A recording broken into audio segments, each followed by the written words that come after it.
गुरुर्ब्रह्मा गुरुर्विष्णु गुरुर्देवो महेश्वरा गुरु साक्षात परब्रह्मा तस्मै श्री गुरुवे नमः। तस्मै श्री गुरुवे नमः। तस्मै श्री गुरुवे नमः।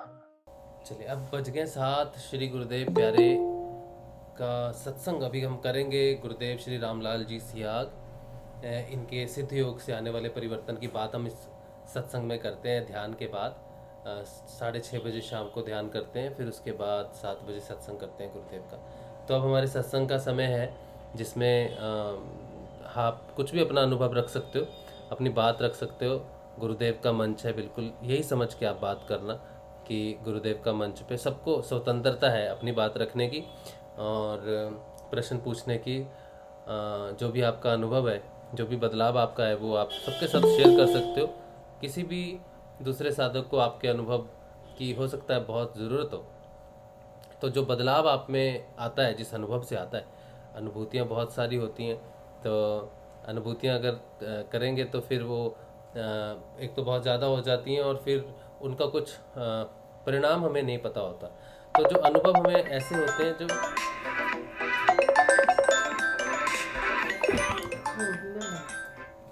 हाँ, अच्छा, तो अनुभव जो होते हैं वो हमें जब बदलाव हमारे अंदर बताते हैं, तो बदलाव जब हम किसी से शेयर करते हैं, वो प्रचार प्रसार में हमारी मदद करते हैं और हमारी साधना में भी हमें बहुत मदद करते हैं। ठीक है, इसीलिए हम अपने बदलाव का, अनुभव का और गुरुदेव के प्रति आपका जो भी अभी तक कुछ एक्सपीरियंस रहा है, वो भी आप शेयर कर सकते हो।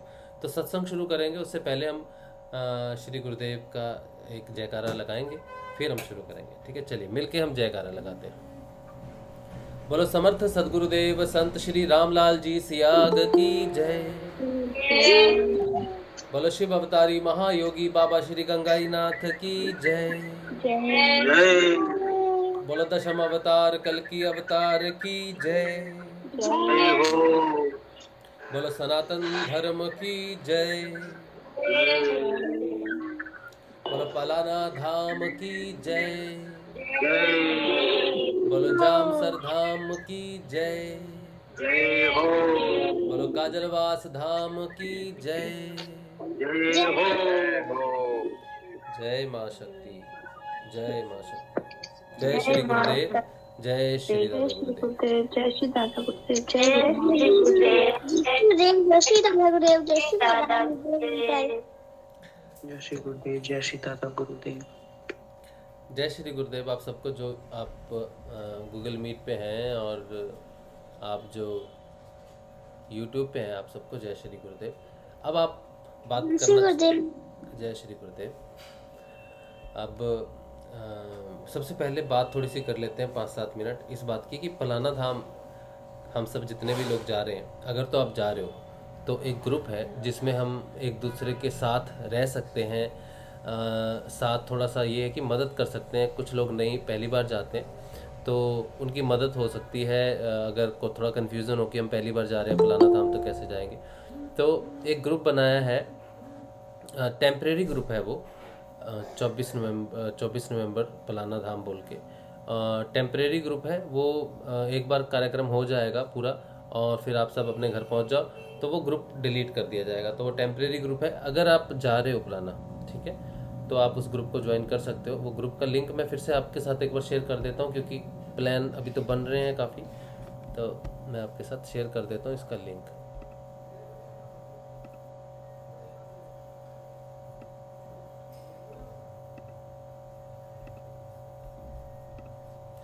ये गूगल मीट पे आप अगर जा रहे हो ना पलाना धाम, तभी आप ज्वाइन करना, ठीक है। तो थोड़ा हमें नंबर काउंटिंग में थोड़ा इजी रहेगा उस चीज़ से।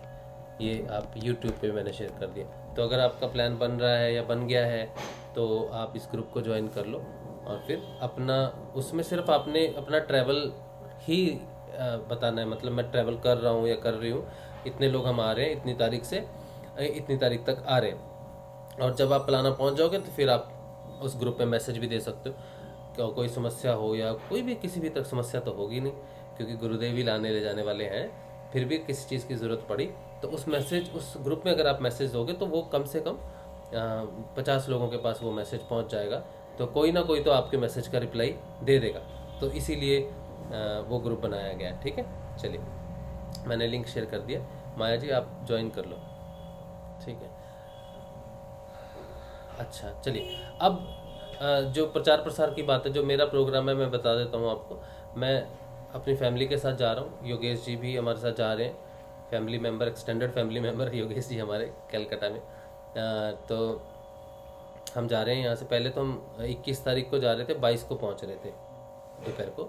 अभी हमने अपनी टिकट आगे करवा ली है, अब हम 19 तारीख को जा रहे हैं और 21 सुबह को पहुँचेंगे। तो हमारे पास 21 तारीख, 22 तारीख और 23 तारीख, ये 3 दिन हो जाएंगे प्रचार करने के लिए। और हम 25 तारीख को वहीं पे रुकेंगे कि कुछ बाद में सफाई का कार्यक्रम होगा, 24 को भी होगा थोड़ा सा, क्योंकि जब साधक चले जाएंगे सारे, दीक्षा प्रोग्राम हो जाएगा तो थोड़ा और भी चीज़ें होंगी जो हमने करनी पड़ेंगी। तो एक दिन वहाँ सेवा बाद में भी करनी पड़ेगी, तो उसके लिए है। और बाबा श्री गंगाई नाथ जी के भी दर्शन करने, एक बार प्रोग्राम हो जाए गुरुदेव का, और फिर बाबा से आशीर्वाद लेने भी जाएंगे। तो एक दिन जामसर भी जाएंगे। तो 26 तारीख को हम लोग वापस आएंगे कलकत्ता। तो ये हमारा प्लान है। अब आप जैसे भी आपका जो भी आपका प्लान रहेगा आप उसी अनुसार आइए। और जो रहने का जो इंतज़ाम है वो तो गुरु भाइयों ने किया है, पलाना में किया है इंतज़ाम।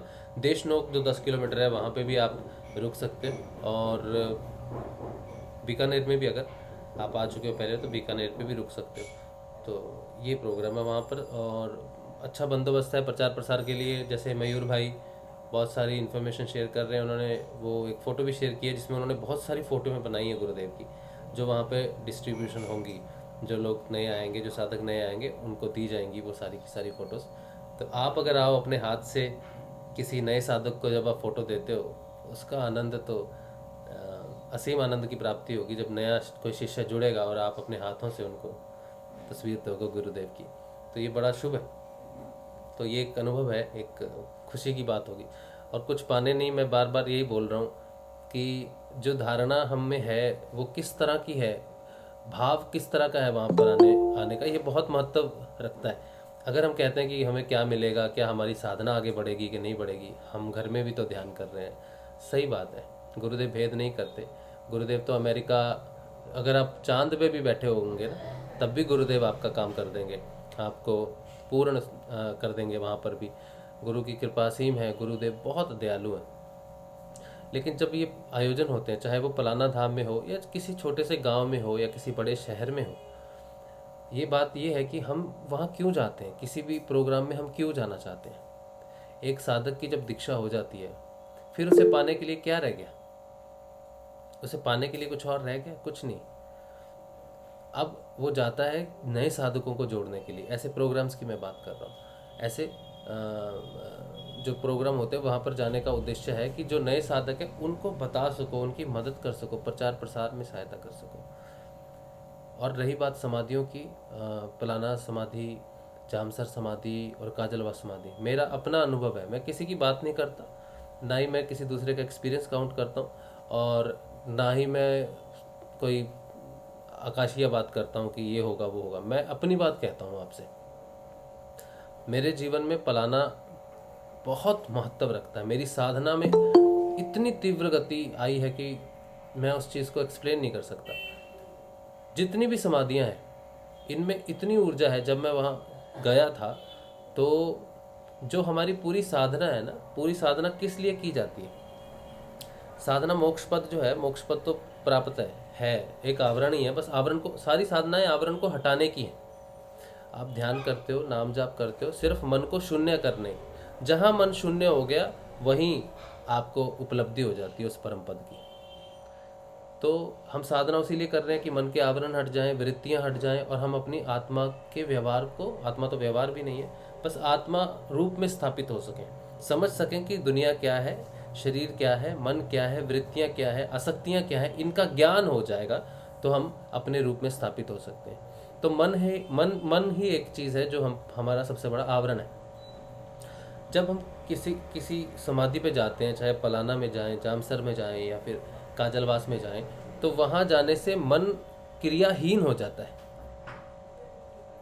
शून्य तो तब होगा जब आपकी साधना पूरी हो जाएगी, लेकिन वहाँ जाने से मन क्रिया होने हो जाता है, उतने वक्त के लिए जितने वक्त आप ध्यान में रहते हो उतने वक्त के लिए शून्य हो जाता है।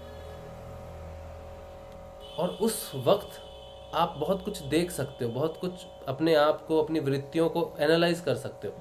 आपको पता चल जाएगा कि आप किस अवस्था में हो, क्या हो। तो वो बहुत तीव्र गति मिल जाती है वहाँ जाके, और बहुत सारे परिवर्तन, सूक्ष्म केमिकल चेंजेस आपकी बॉडी में उस सकारात्मक ऊर्जा से आते हैं, वहाँ पे माथा टेकने से आते हैं।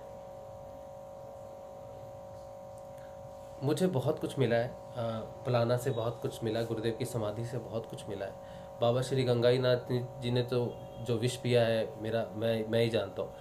और काजलवास जो शक्ति मैंने महसूस की है, वो एक शक्ति की जगह है। हम कहते हैं कि नाथों की जगह है, लेकिन अगर मेरा एक्सपीरियंस अगर कोई मायने रखता है कहीं भी, तो मैं कहता हूँ कि वो शक्तिपीठ है।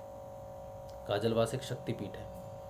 वहाँ पर इतनी ज़्यादा शक्ति है। अगर कोई वृक्ष हो हजारों वर्षों का, उसकी जड़ें अगर आप देखना चाहते हो तो काजलवास है, और बहुत स्नेह मिलता है। और जब आप जाते हो काजलवास तो आपके अंदर जो नाम जब चल रहा है, जप चल रहा है, वही वहाँ चल रहा है। वहाँ पर भावनाथ जी की समाधि है। उस समाधि पे जब आप अपना माथा रखोगे तो आपको पता चलेगा कि समाधियों का महत्व क्या होता है। और वो सच में वहाँ जीवित हैं नीचे बैठ के, वो सिर्फ समाधि नहीं बनाई हुई, वो बैठे हैं नीचे हैं। आप साक्षात उनसे मिलने जाते हो। आप, मेरा ही खाली एक्सपीरियंस नहीं है, कितने साधक हैं जो भावनाथ जी की समाधि से, कोई बात नहीं, रख दो, जो भावनाथ जी की समाधि पे जब अपना माथा रखते हैं तो वो चिपक जाते हैं उस समय के लिए। आप उठा नहीं सकते अपना माथा, आपको लगता है आपको गले से लगाया है प्रदाता गुरुदेव ने। इतना स्नेह मिलता है वहाँ पर।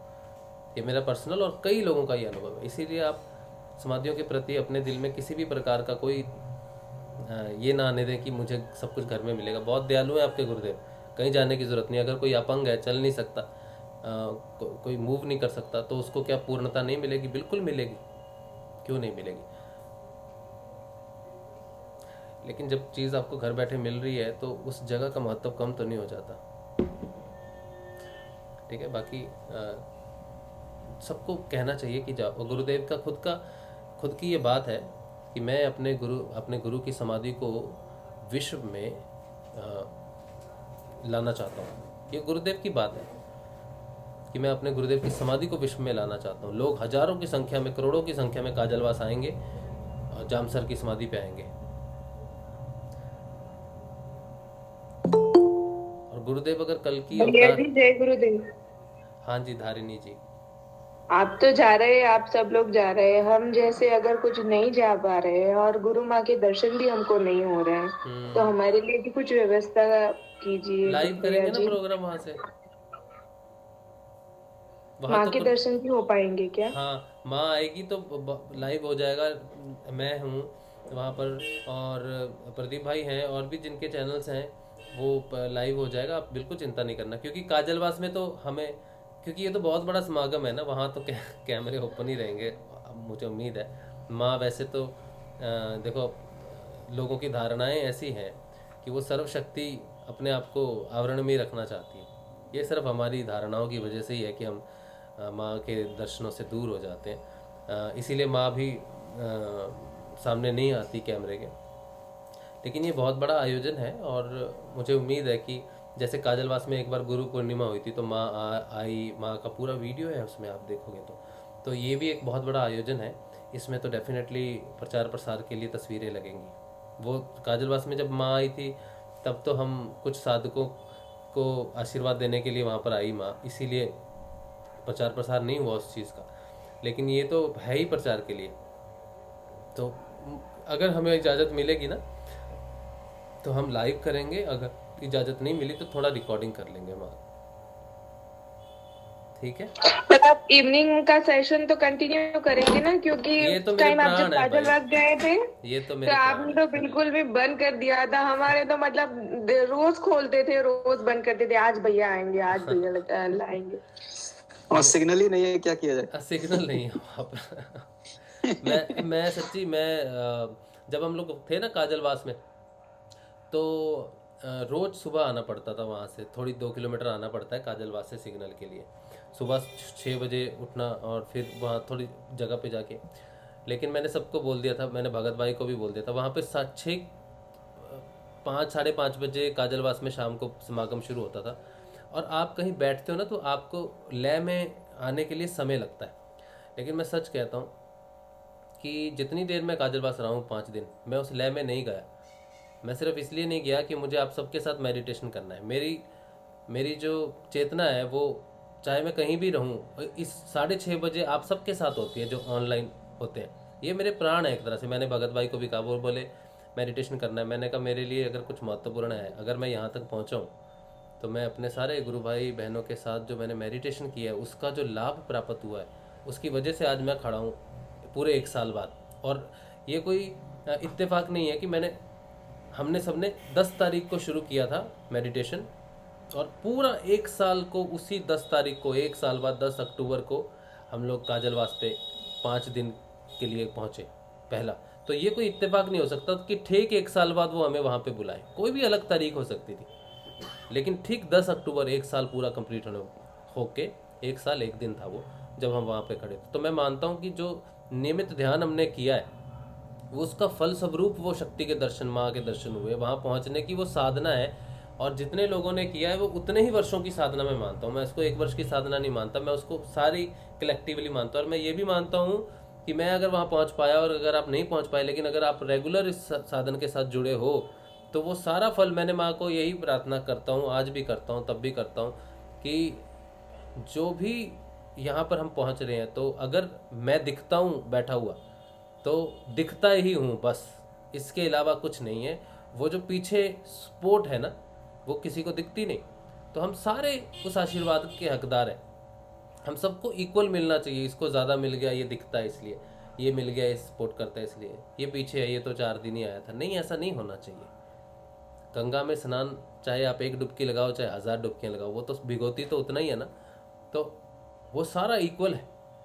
इसीलिए ये शाम के प्रोग्राम वहाँ थे नहीं, हो नहीं। और मैं जो कह रहा था कि शाम को ये लोग सब मेडिटेशन में बैठ जाते थे 6:30 बजे, लेकिन मैं आता था 6:30 बजे शुरू करवाने के बाद, जब तक मैं आता था तब तक 6:45 हो जाते थे। फिर जब मैं बैठता था तो फिर उतना अच्छा मेरा ध्यान, 2-4 दिन मेरा ध्यान बहुत तीव्र गति से लगा, जिससे मैं बहुत संतुष्ट हुआ। लेकिन बाकी दिन तो जब आपके साथ आया वही मेरा ध्यान है। आपसे मिल के गुरुदेव की वाणी को सुनना ही मेरे लिए सब कुछ है। मैं उसे नहीं छोड़ सकता, किसी भी कीमत पे नहीं छोड़ सकता। और मैं मानता हूँ कि जैसे एक व्यक्ति के लिए नौकरी होती है, उसको घर चलाना होता है, अपना सब कुछ चलाना होता है, मैं इसे वही मानता हूँ कि मेरा जीवन अगर चल रहा है, नौकरी हम करते हैं अपनी आर्थिक चीज़ों के लिए, सब परिवार चलाने के लिए, मेरे जीवन चलाने के लिए मेरे लिए ये ध्यान है, मेरे लिए ये है। अब मुझे पता नहीं कि आगे गुरुदेव का क्या प्लान है, कैसे करेंगे कैसे नहीं करेंगे, लेकिन फ्यूचर में मैं नहीं जीना चाहता, लेकिन प्रेजेंट में रहना चाहता हूँ। प्रेजेंट में रह के मैं जानता हूँ कि आज ये मेरा प्राण ही है, कल भी गुरुदेव का जैसा आशीर्वाद रहेगा, जो भी रहेगा वो मेरे लिए सबसे ज़्यादा महत्वपूर्ण है और कुछ नहीं है। तो मैं कोशिश करूँगा कि लाइव सेशन, जहाँ पर हमारे सेशन होते हो वहाँ पर हम लाइव ज़रूर करेंगे। और कुछ भी हो, कई बार तो अभी लाइव के चक्कर में तो मुझे बैन किया है ना उधर जोधपुर आश्रम में तो मुझे बैन कर दिया, सिर्फ इसलिए कि लाइव किया था मैंने ध्यान। एक ही दिन, पूरे साल में सिर्फ एक दिन हमारा ध्यान नहीं हुआ, जिस दिन मैं जोधपुर आश्रम में था। उस दिन उन्होंने लाइव, सिर्फ हम ध्यान करते हैं इसलिए मेरे को आजीवन, उन्होंने कहा तुम आजीवन यहाँ प्रवेश नहीं कर सकते। और मेरा कसूर सिर्फ इतना है कि हम लोग ग्रुप में ध्यान करना चाहते थे, इसके सिवा मैंने क्या किया वहाँ जाके, कुछ भी तो नहीं किया। तो ये मेरे प्राण है, यही मेरे लिए सब कुछ है। गुरुदेव का ध्यान, गुरुदेव का प्रचार प्रसार जीवन है। तो मैं पूरी कोशिश करूँगा कि मैं जहाँ भी जाऊँ, जैसे भी जाऊँ, वहाँ से लाइव जरूर दूँ, ठीक है। और ये बिल्कुल नहीं सोचना जैसे धारिणी बहन ने कहा कि हम नहीं जा पा रहे, बिल्कुल मन में बात नहीं रखना। अगर आप इस ग्रुप से जुड़े हुए हो, ध्यान करते हो, मेडिटेशन करते हो, तो गुरुदेव का मंच है, गुरुदेव सुन रहे हैं। मैं अभी इसी समय ये कहता हूँ कि मैं जहाँ भी जाऊँ, जैसे भी जाऊँ, जो गुरु भाई गुरु बहन एक साथ ध्यान करते हैं, अगर मुझे उसका फल मिल रहा है तो उनको क्यों नहीं मिलना चाहिए। सबको मिलना चाहिए, सबको मिलेगा, ठीक है, कोई दिक्कत की बात ही नहीं है। चलिए, अच्छा चलिए, अब कौन क्या कुछ बात करना चाहता है, कुछ बताना चाहता है? गुरुदेव जी, मैं पूछ रही थी, आप आपकी बात काजलवास नहीं जाएंगे? काजलवास नहीं जाएंगे आज, इस बार तो नहीं जा पाएंगे, क्योंकि फिर हेक्टिक हो जाएगा थोड़ा सा। हेक्टिक भी क्या है, कुछ नहीं है, जीवन ही अपना और है भी नहीं कुछ करने के लिए, लेकिन क्योंकि 3-4 दिन वहाँ रहेंगे, फिर उधर जाएंगे, और 1-2 दिन में काजलवास मन भरने वाला है नहीं, ठीक है। और सिर्फ दर्शनों के लिए कोई जाता है तो 1 दिन के लिए जा सकता है। हम दर्शन तो हमारे हो गए, जो पाना है वो पा लिया। वहाँ तो हम अपने प्रेम से उनके साथ रहने जाते हैं, साथ रहना है बोल के 3-4 दिन तो रहना पड़ेगा, इसलिए जाते हैं। दर्शन तो हो गए काजलवास के, वो तो एक क्षण का काम तो हो गया अपना बहुत पहले। अब जैसे हम पलाना जा रहे हैं तो दर्शनों के लिए थोड़ी जा रहे हैं, या दीक्षा के लिए कुछ पाने के लिए थोड़ी जा रहे हैं, हम तो रहने जा रहे हैं कि हाँ गुरुदेव का स्थान है, वहाँ पे रह के बस अच्छा लगेगा, वहाँ पे रहना अच्छा लगेगा। जैसे हम जाते हैं घूमने जाते हैं, नैनीताल चले गए, इधर चले गए, उधर चले गए, हाँ घूमने चलो, हमारे लिए बस यही है। तो इस बार नहीं जा रहे, देखते हैं कब गुरुदेव बुलाते हैं, और वो अचानक ही बुलाते हैं, प्लान तो होता नहीं है, ठीक है वो ठीक है बुला लेते हैं। आप तो आ रहे हो ना? हाँ जी हाँ जी, इसीलिए पूछ रही थी क्योंकि मुझे को तो आइडिया नहीं ना कि किधर जाना है, कैसे जाना है। उस दिन मुझे उर्मिला दीदी ने बताया था कि आपने अगर जाना था तो आप वहीं की टिकट कराते। कहाँ की? मैंने कहा मुझे तो आइडिया ही नहीं था उधर काजलवास के लिए। नहीं, आप अभी नहीं जाओ काजलवास, अपनी सेहत का भी ध्यान रखो, ठीक है, और ज़्यादा हेक्टिक मत करो।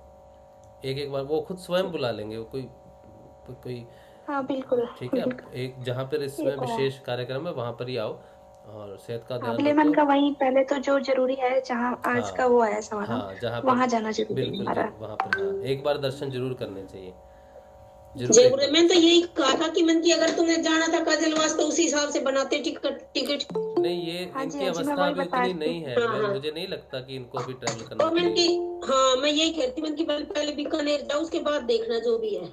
हाँ, इतना हेक्टिक करने की जरूरत नहीं है, आराम से, बहुत समय है, ठीक है। ठीक ठीक भैया जी, ठीक।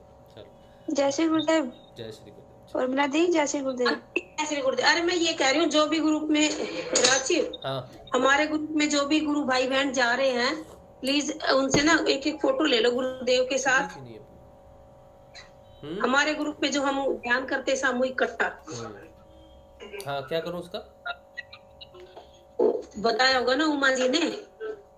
हाँ, उन्होंने तो फोटो मांगा था मेरा, मैंने दे दिया। अरे मैं ये कह रही हूँ जो गुरु भाई बहन हमारे ग्रुप में जो ध्यान करते हैं ना साथ में, तो उनके जो गूगल मीट पे जो जा रहे हैं खाटू वहाँ गुरुदेव के यहाँ जो जा रहे हैं, उनके भी ग्रुप फोटो कैसे लूं? अरे गुरु एक तो भेजेगा, जो जा रहे हैं गुरु भाई बहन वहाँ का पलाना, उनके बोल रही हूँ मैं, जो जा रहे हैं, जो ना जा रहे उनके नहीं। जो जा रहे हैं उनकी फोटो चाहिए आपको? हाँ ठीक है, चलो। गुरुदेव के अर्चना करते समय ना, गुरुदेव, हाँ। अच्छा, जो लोग भी पलाना जा रहे हैं इस समय, उन सबके लिए ये सूचना है कि आप अपना गुरुदेव का ध्यान करते समय,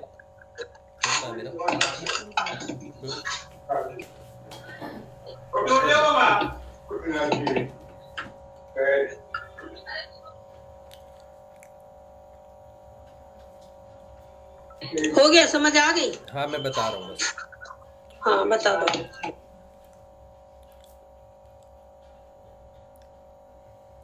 ये देखो, ये एक फोटो है, ठीक है, ये एक फोटो है मेरा और मेरी वाइफ का, जब हम गुरुदेव का ध्यान के लिए एक फ़ोटो रखा है, ऐसे कि हम ध्यान करते हैं गुरुदेव का, ठीक है। और ऐसी ही फ़ोटो आप सब जो लोग जा रहे हैं इस समय पलाना, जो लोग जा रहे हैं वो सारे अपनी एक फ़ोटो खींचें, परिवार के साथ खींच लें, अगर इंडिविजुअल खींच लें, जैसे भी खींच लें। वो सारी खींचने के बाद जो ग्रुप है 24 नवंबर पलाना जो हमने बनाया है, आप उसमें अपनी फ़ोटो शेयर कर दें। हम सब की तरफ से दिल्ली में एक गुरु बहनें, गुरु भाई कुछ गुरुदेव के लिए कुछ भेंट करना चाहते हैं, तो उसमें शायद इन्होंने उसका कुछ प्रयोजन है, मुझे नहीं पता क्या कर रहे हैं ये लोग, तो वो प्रयोजन है, उसमें सबकी तरफ से गुरुदेव को देना चाहते हैं कि हम आपका ध्यान करते हैं गुरुदेव, और हमारी तरफ से सप्रेम कुछ भेंट है गुरुदेव के लिए। तो उसके लिए सबके फोटो वहां जाएंगे, अरेस्ट होंगे सारे जाते ही। हाँ, ये भी हो सकता है। तो गुरुदेव दरबार में जाके सारे अरेस्ट होंगे। तो अगर आपको डर नहीं लगता है तो आप फोटो भेज दें और उस ग्रुप में शेयर कर दें। तो उस ग्रुप में ये भी है, इनको मिल जाएगी फ़ोटो वहाँ पर। मुझे भेजोगे, फिर मैं भेजूंगा। उससे अच्छा है कि 24 नवंबर वाला जो ग्रुप है उसमें आप अपना ऐसा एक फ़ोटो भेज दें जैसा मैंने आपको दिखाया है, और इनका काम हो जाएगा, इनको भी शांति मिलेगी और इनका काम भी हो जाएगा। ठीक है, चलिए, ठीक है जी। जय गुरुदेव। जय श्री गुरुदेव। हाँ जी, चलो आगे बढ़ाओ सत्संग को। फिर कौन आगे बढ़ाएगा आज सत्संग को? कौन अपने प्रश्न से आगे बढ़ाएगा? जय श्री गुरुदेव भाई जी। जय श्री गुरुदेव सुधा जी। भाई जी, मेरा क्वेश्चन थोड़ा सा नेगेटिव है। मैं वहां जाने के ऊपर तो मैं बात नहीं कर रही हूँ। मेरा क्वेश्चन थोड़ा सा नेगेटिव ज्यादा है। वो ये तो आपने डिसाइड किया नेगेटिव, हमने थोड़ी डिसाइड किया। नहीं, मैंने डिसाइड कर दिया क्योंकि है ही नेगेटिव। कुछ भी नेगेटिव के लिए सोचना भी इस तरह से वो गलत होगा। हाँ। लेकिन मेरे मन में बात बार बार आ रही है, इसके चलते मेरे पिताजी अब नहीं रहे। हाँ। ऐसे ही कंडीशन में हमारे एक कजन ब्रदर भी हैं। हाँ। उनको भी अपने गुरुदेव नाम दिया था। हाँ। तो मतलब गुरुदेव उनके शिष्य वो बन चुके हैं, लेकिन वो पूरी तरह उनका ध्यान नहीं कर रहे हैं। अच्छा। क्योंकि जॉब की वजह से वो नहीं कर पा रहे, टाइम नहीं मिलता उनको। कभी ध्यान कर लेते हैं, कभी नहीं करते हैं। मानसिक जाप तो उनका ऐसे रहता है, मॉल में है क्योंकि वो। तो अभी उनकी हालत उसी तरह से हो रही है जैसे मेरे पापा की स्थिति। मतलब पाइल्स की प्रॉब्लम उनको पता नहीं पाइल्स से क्या है कि एक जगह ठीक हो जाती है, दूसरी जगह से फिर उनको प्रॉब्लम हो जाती है। एक जगह से ठीक होती है, फिर दूसरी जगह से उनको ब्लीडिंग शुरू हो जाती है। इससे की दिक्कत चल रही है। और अभी भाभी जी ने भी एक दिन अपने को बताया कि वो झुक के काम कर रही थी, उनको ऐसा लगा था किसी ने धक्का दिया है उनको, और बुरी तरह गिरी। उनको सिर में चोट वोट भी काफी लग गई है। तो उनका भी जो विश्वास है वो डगमगा रहा है। तो किस तरह से ऐसा कुछ क्या करें कि गुरुदेव भाई अपने ऊपर विश्वास को बनवाने के लिए गुरुदेव का भी थोड़ा सा वो होना चाहिए कि भाई उनको ठीक करे, किसी तरह से कुछ ऐसा कर दे कि, क्योंकि उन्होंने 2-3 जगह से पूछवाया कि नेगेटिविटी तो कोई रास्ते में उनको पकड़े हुए है। कहाँ से पूछवाया? हाँ, कहाँ से पूछवाया? उन्होंने, मुझे नहीं पता वो कहाँ गई कहाँ नहीं गई। वैसे हमने उनको मना कर दिया था, कहीं नहीं जाने की जरूरत है, आप यहीं रहो, जो भी कुछ कहना है गुरुदेव से कहो, जो भी कुछ है। लेकिन मरते क्या ना करते, उनके हस्बैंड है और छोटे छोटे नन्हे बच्चे इनके 2-3, तो गई है। और वैसे वहां से कुछ लेके वे कुछ नहीं आई है, केवल पूछ के ही आई है। अब वो क्योंकि वो घर में किसी ने उनको पुश करा, वो गिर गई। कोई भी नहीं था घर में, उस वक्त काम ही कर रही थी झुक के काफी देर। गुरुदेव ने पुश किया, उनको लग रहा है। हाँ, उनको लगा किसी ने पीछे से धक्का दिया और वो गिर गई। इसमें चोट उनको काफी आई है। तो अब उनका ना थोड़ा सा विश्वास डगमगा रहा है। क्या करें ऐसा कि वही उनका विश्वास गुरुदेव के ऊपर बने। कुछ भी नहीं करना है, कुछ भी नहीं करना है, कुछ भी नहीं करना है आपको। ध्यान उनके बाद उनका ध्यान नहीं हो पा रहा है। जब से उन्होंने उससे पहले ठीक थे, गुरुदेव का नाम लेने से पहले ध्यान आप मत करो, उनको मना कर दो। उनको बोलो आप ध्यान मत करो गुरुदेव का। अच्छा। हाँ। आप विश्वास कोई बाजार में मिलता है क्या? नहीं, वो चीज नहीं कि विश्वास कहीं बाजार में नहीं मिलता है। विश्वास तो बनाने से अगर उसको लगता है ना, अगर उनको लगता है ना कि उनको गुरुदेव ने धक्का दिया है या नेगेटिव, गुरुदेव ने नहीं, हाँ, किसी ने धक्का दिया, ये कौन है? किसी ने, ये होना चाहिए। अगर मुझे लगे तो मैं ये डिटरमिन्ड होना चाहिए कि मुझे आज लगा है तो मुझे किसी ऐसी ऊर्जा ने धक्का दिया जो नेगेटिव है, जो गुरुदेव से मुझे दूर करना चाहती है, या मैं इनका ध्यान कर रही हूँ तो कोई दूसरी ऊर्जा मेरे पे कर रही है, यानी कि ये कोई शक्ति है। इससे विश्वास दृढ़ हो जाता है कि वो मुझे बचाने आया है। ठीक है, मुझे उस पर पूरा विश्वास रखना चाहिए। ठीक है, अगर फिर भी उन्हें लगता है ना कि क्या फंस गए, कहाँ फंस गए, तो आप उनको कहो, देखो आपके मन में अगर श्रद्धा भाव है गुरुदेव के लिए, आप परेशान मत हो सुधा। पहली बात सुनो मेरी, पहली बात तो रही आपके पापा जी की, कि पापा जी नहीं रहे, तो हम ये तो नहीं जानते कि वो उनका जाने का समय क्या था। अगर तुम जानते कि नहीं, वो तो उनकी आयु ज़्यादा थी, लेकिन गुरुदेव का ध्यान करने से वो चले गए, ऐसी तो कोई सर्टेनिटी नहीं है हमारे पास, है ना? है नहीं है ना कुछ भी। तो इस बात को अगर हम अपने मन में ये डाउट रखेंगे कि गुरुदेव का ध्यान करने से चले गए, तो ये तो डाउट गुरुदेव पे हो जाता है। अगर कहीं, मैं सभी के लिए बात करता हूँ, अगर कहीं किसी को आप बताते हो और आपको लगता है कि उसको डाउट है, तो आप उनको कभी ज़बरदस्ती किसी भी साधक के साथ हमें नहीं करनी चाहिए।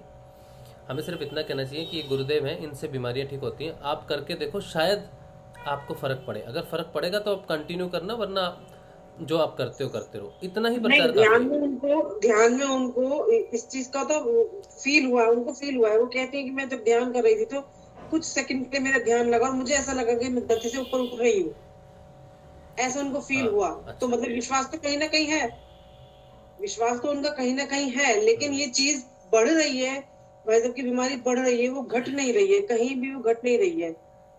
तो यहाँ वो डगमगा रही है बात। हाँ, मैं समझ गया बात। क्योंकि देखिए, जब हम किसी को गुरुदेव के बारे में बताते हैं ना, तो ये सही बात है। एक दिन चेतन ने बात कही थी, बच्चा है 18 साल का, उसने ये बात सही कही थी कि हम जब किसी को बताते हैं तो हम यही कहते हैं कि सारी बीमारियां ठीक हो जाएंगी, लेकिन ये आधी इन्फॉर्मेशन है, एक्चुअल में आधी इन्फॉर्मेशन है।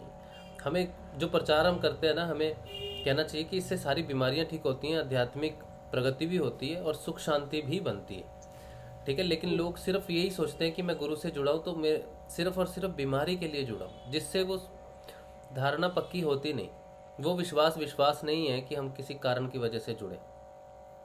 मैं इतनी बार बता चुका हूँ कि मैं भी जब जुड़ा सुधा तो मैं किसी कारण के लिए जुड़ा था कि मेरा शरीर ठीक हो जाए। पहले तो मुझे गुरु चाहिए थे जो मेरी समस्याओं को समाधान कर सके, तो तपस्या की तो मुझे गुरु मिले। लेकिन मेरी जो धारणा थी गुरु को पाने की, वो थी मेरा शरीर की समस्याएं ठीक हो जाए, जिसकी वजह से मुझे 5 साल तक कोई लाभ प्राप्त हुआ नहीं, ठीक है। क्योंकि मैं गुरु पद समझता नहीं था, गुरु को समझता नहीं था। मैं ये समझता था कि इन्होंने बीमारियां ठीक करनी है मेरी।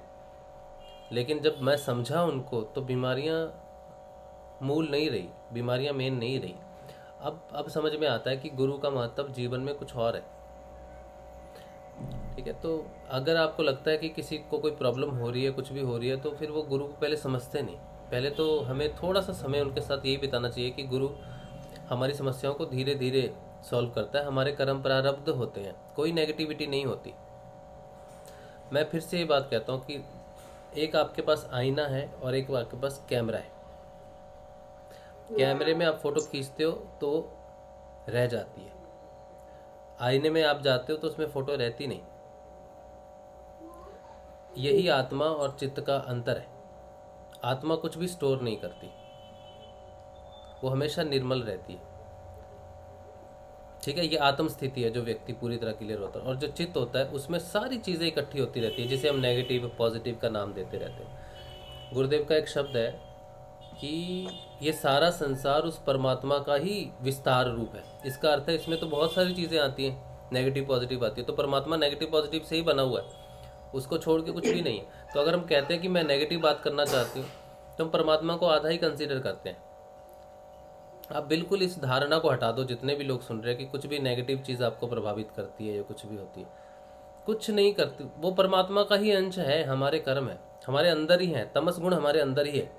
और बाहर जिसको हम नेगेटिविटी कहते हैं वो तामसिकी है, वही हमारे अंदर है तमस गुण। जा पिंडे से ही ब्रह्मांडे, ऐसी कोई वस्तु बाहर नहीं जो हमारे अंदर नहीं। किसी ने उनको बाहर से धक्का दिया तो वो उनके अंदर है, नहीं तो बाहर उस चीज़ का अस्तित्व नहीं है, ठीक है। बाहर से उनको फील जरूर हुआ है, लेकिन चीज़ वो उनके अंदर ही है, और वो कोई भूत प्रेत नेगेटिविटी नहीं। कर्म प्रारब्ध की वजह से हमारा शरीर बहुत अलग अलग तरीके से बिहेव करता है। मस्तिष्क बहुत बड़ा है, बहुत सारी भावनाएं इसमें प्रकट होती हैं। जहाँ पर अगर हम एक बात बैठ जाएं, पलथी मार के बैठ जाएं, तो हमें पैर महसूस होता नहीं, हमारे शरीर का हिस्सा होते हुए भी महसूस नहीं होता। इसी तरह हमारा ब्रेन 10 या 15% ही हमें महसूस होता है। 100% ब्रेन 100% बॉडी को कंट्रोल करता है, लेकिन इस समय हमारा 10% ब्रेन ही है जो हमारी बॉडी को कंट्रोल करता है। ऐसी बहुत सारी चीज़ें हैं जो हमें लगती हैं, लेकिन हमारी धारणा की वजह से हमें वो नेगेटिव लगनी शुरू हो जाती हैं, क्योंकि हम उस एटमॉस्फेयर में उस समय होते हैं, परेशान होते हैं, घर के लोग परेशान होते हैं। तो ये बहुत डिफ़िकल्ट समय होता है जब कोई घर का परेशान बहुत बीमार हो और हमें किसी पे धारणा पक्की करनी हो, तो ये बहुत मुश्किल समय होता है। लेकिन जानकारी पूरी हो तो फिर सुविधा हो जाती है।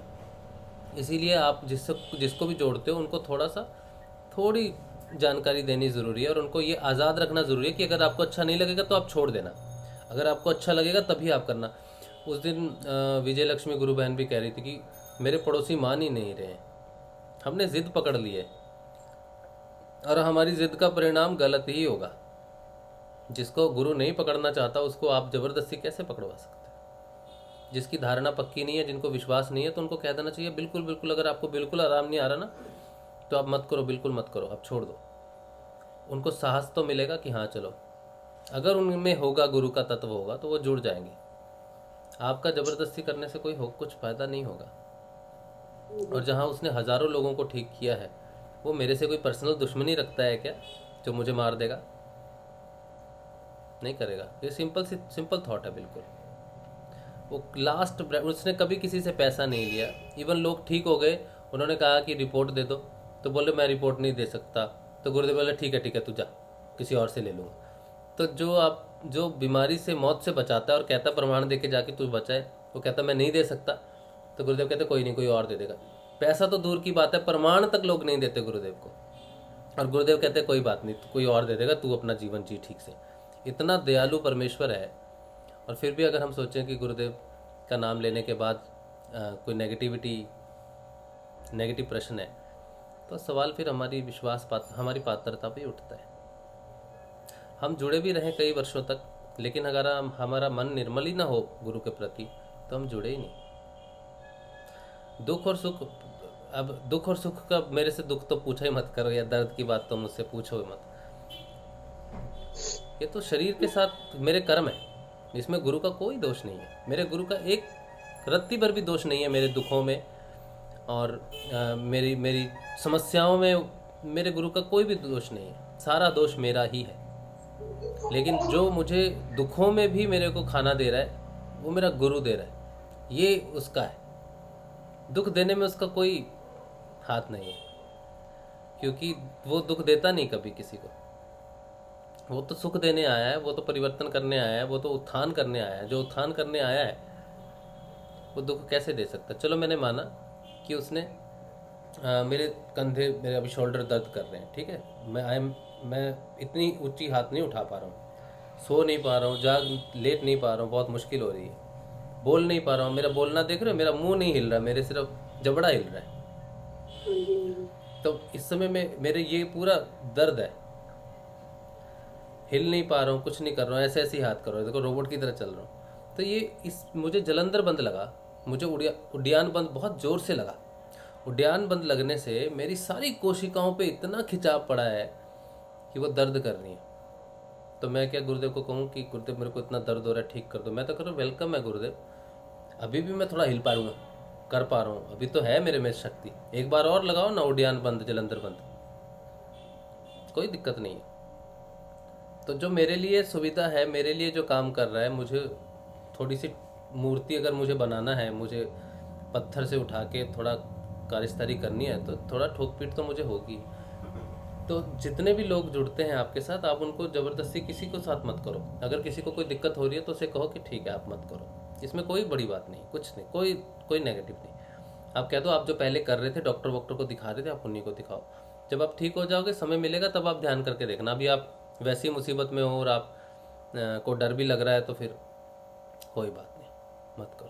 अच्छा, और वो अगर उन्होंने गुरुदेव का ध्यान करना छोड़ दिया, हाँ, और चले भी कहीं और, कुछ ले आए, कुछ ताबीज कुछ ले आए, फिर तो वो उनका हाँ, तो गुरुदेव, मैं समझता नहीं, वो ठीक है ना, वो तो आज़ाद है ना, हमने उन्हें बांधा थोड़ी, हम तो खुद आज़ाद होने के चक्कर में हम किसी को गुरुदेव के साथ बांधने वाली बात है। गुरुदेव आज़ाद करते हैं, हम अगर ज़बरदस्ती किसी को करेंगे, हाँ, उनको कह दो कि आप करो, आपको लाभ हो सकता है, देख लो आप करके, बहुतों को लाभ हुआ है, आपको भी हो सकता है। कई बार हम रिजिड हो जाते हैं, ज़बरदस्ती करते हैं कि नहीं जी हमें तो बस तुम करो ही करो, ये होगा ही होगा, होगा ही होगा। ऐसा ज़बरदस्ती ठीक नहीं है, ज़बरदस्ती बिल्कुल ठीक नहीं किसी के साथ भी। उसके कर्मों में होगा तो चुंबक होती है ना, गुरुदेव ने एग्जाम्पल दिए, चुंबक होती है तो लोहे को खींच लेती है। अगर वो है तो वो खींच ही लेगा, वो जा ही नहीं सकता। पित्तल को चुंबक जोड़ती नहीं, सोने से भी चुंबक जुड़ती नहीं। तो अगर वो चीज़ नहीं है जिससे गुरुत्वाकर्षण जुड़ता है, तो हमारे लाख प्रयत्न करने से भी वो नहीं जुड़ेगा। इसीलिए हम अपना प्रयत्न ना ही करें। हमें सिर्फ इतना कहना है कि ये चुंबक है, आप जुड़ के देखो, जुड़ सकते हो क्या? अगर वो जुड़ गया तो उसका काम हो गया, बस। जबरदस्ती नहीं करनी किसी के साथ भी। आपको भी तकलीफ होगी, देखो अब आप फंस गए, आप क्या करो, कैसे समझाएंगे, क्या तर्क देंगे, क्या तर्क दे सकते हो? आप खुद भी सोचो कि मेरे पास भी ऐसा क्या तर्क है जो मैं कहूँ उनको, जो आप जानते हो वही मैं जानता हूँ ना। भाई जैसे कुछ और बात, किसी तरह कुछ और तरीका हो, कुछ तो... तरीके देने वाले गलत हैं, जो आजकल तरीका दे भी रहे हैं ना, जो तरीका देने का ढंग चल रहा है कि हाँ समस्या सॉल्व हो जाएंगी, उनका जब तक शरीर है तब तक वो तरीके देंगे, उसके बाद तो उनकी गद्दी कोई संभालेगा नहीं है। तो तरीका देने वाला कौन है? कोई नहीं है। तो ये तरीके टेम्परेरी देने हैं, ये तरीकों में नहीं जाना चाहिए। गुरुदेव स्वयं एक तरीका है बस, कोई और तरीका नहीं। गुरुदेव के अलावा कुछ भी और तरीका है ही नहीं। ठीक है भाई जी, फिर उनको फ्री कर देंगे। बिल्कुल आप उस चीज को मत सोचो कि कोई तरीके दे रहा है, कोई ये दे रहा है, कोई विधियां बता रहा है। एक वो चल रहा है आजकल, फोन करके आओ तो मैं तुमको सुधा बहन, अगर उनको थोड़ा बहुत भरोसा है तो उनसे कहो केवल जाप वो करें, जाप गुरुदेव के मंत्र का जाप करें। सिर्फ वो मंत्र तो भाई करती है। अभी बस जरा भाई साहब के परेशान होते वो नहीं कर पा रही है, क्योंकि वो खुद भी वही अभी करना है। अभी जब नहीं हो रहा ना, मन नहीं कर रहा है करने को, तभी करना है, तभी अपने मन को स्थिर करना है। देखो सारा काम गुरुदेव नहीं करवाना है, आप सिर्फ उनको बताओ। सुधा जी सिर्फ आप उनको भैया जी, उस दिन इनके पिताजी जो बीमार होते हैं, इन्होंने फोटो भी दिखाया था, वीडियो दिखा रहे थे उस दिन।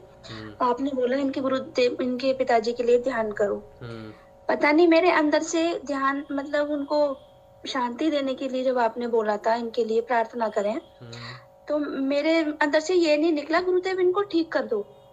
मेरे अंदर से यही, गुरुदेव हम कैसे बोलें कि इनको ठीक कर दें, अगर इनकी आयु पूरी हुई है हमें तो नहीं पता, ये तो आपको ही पता है।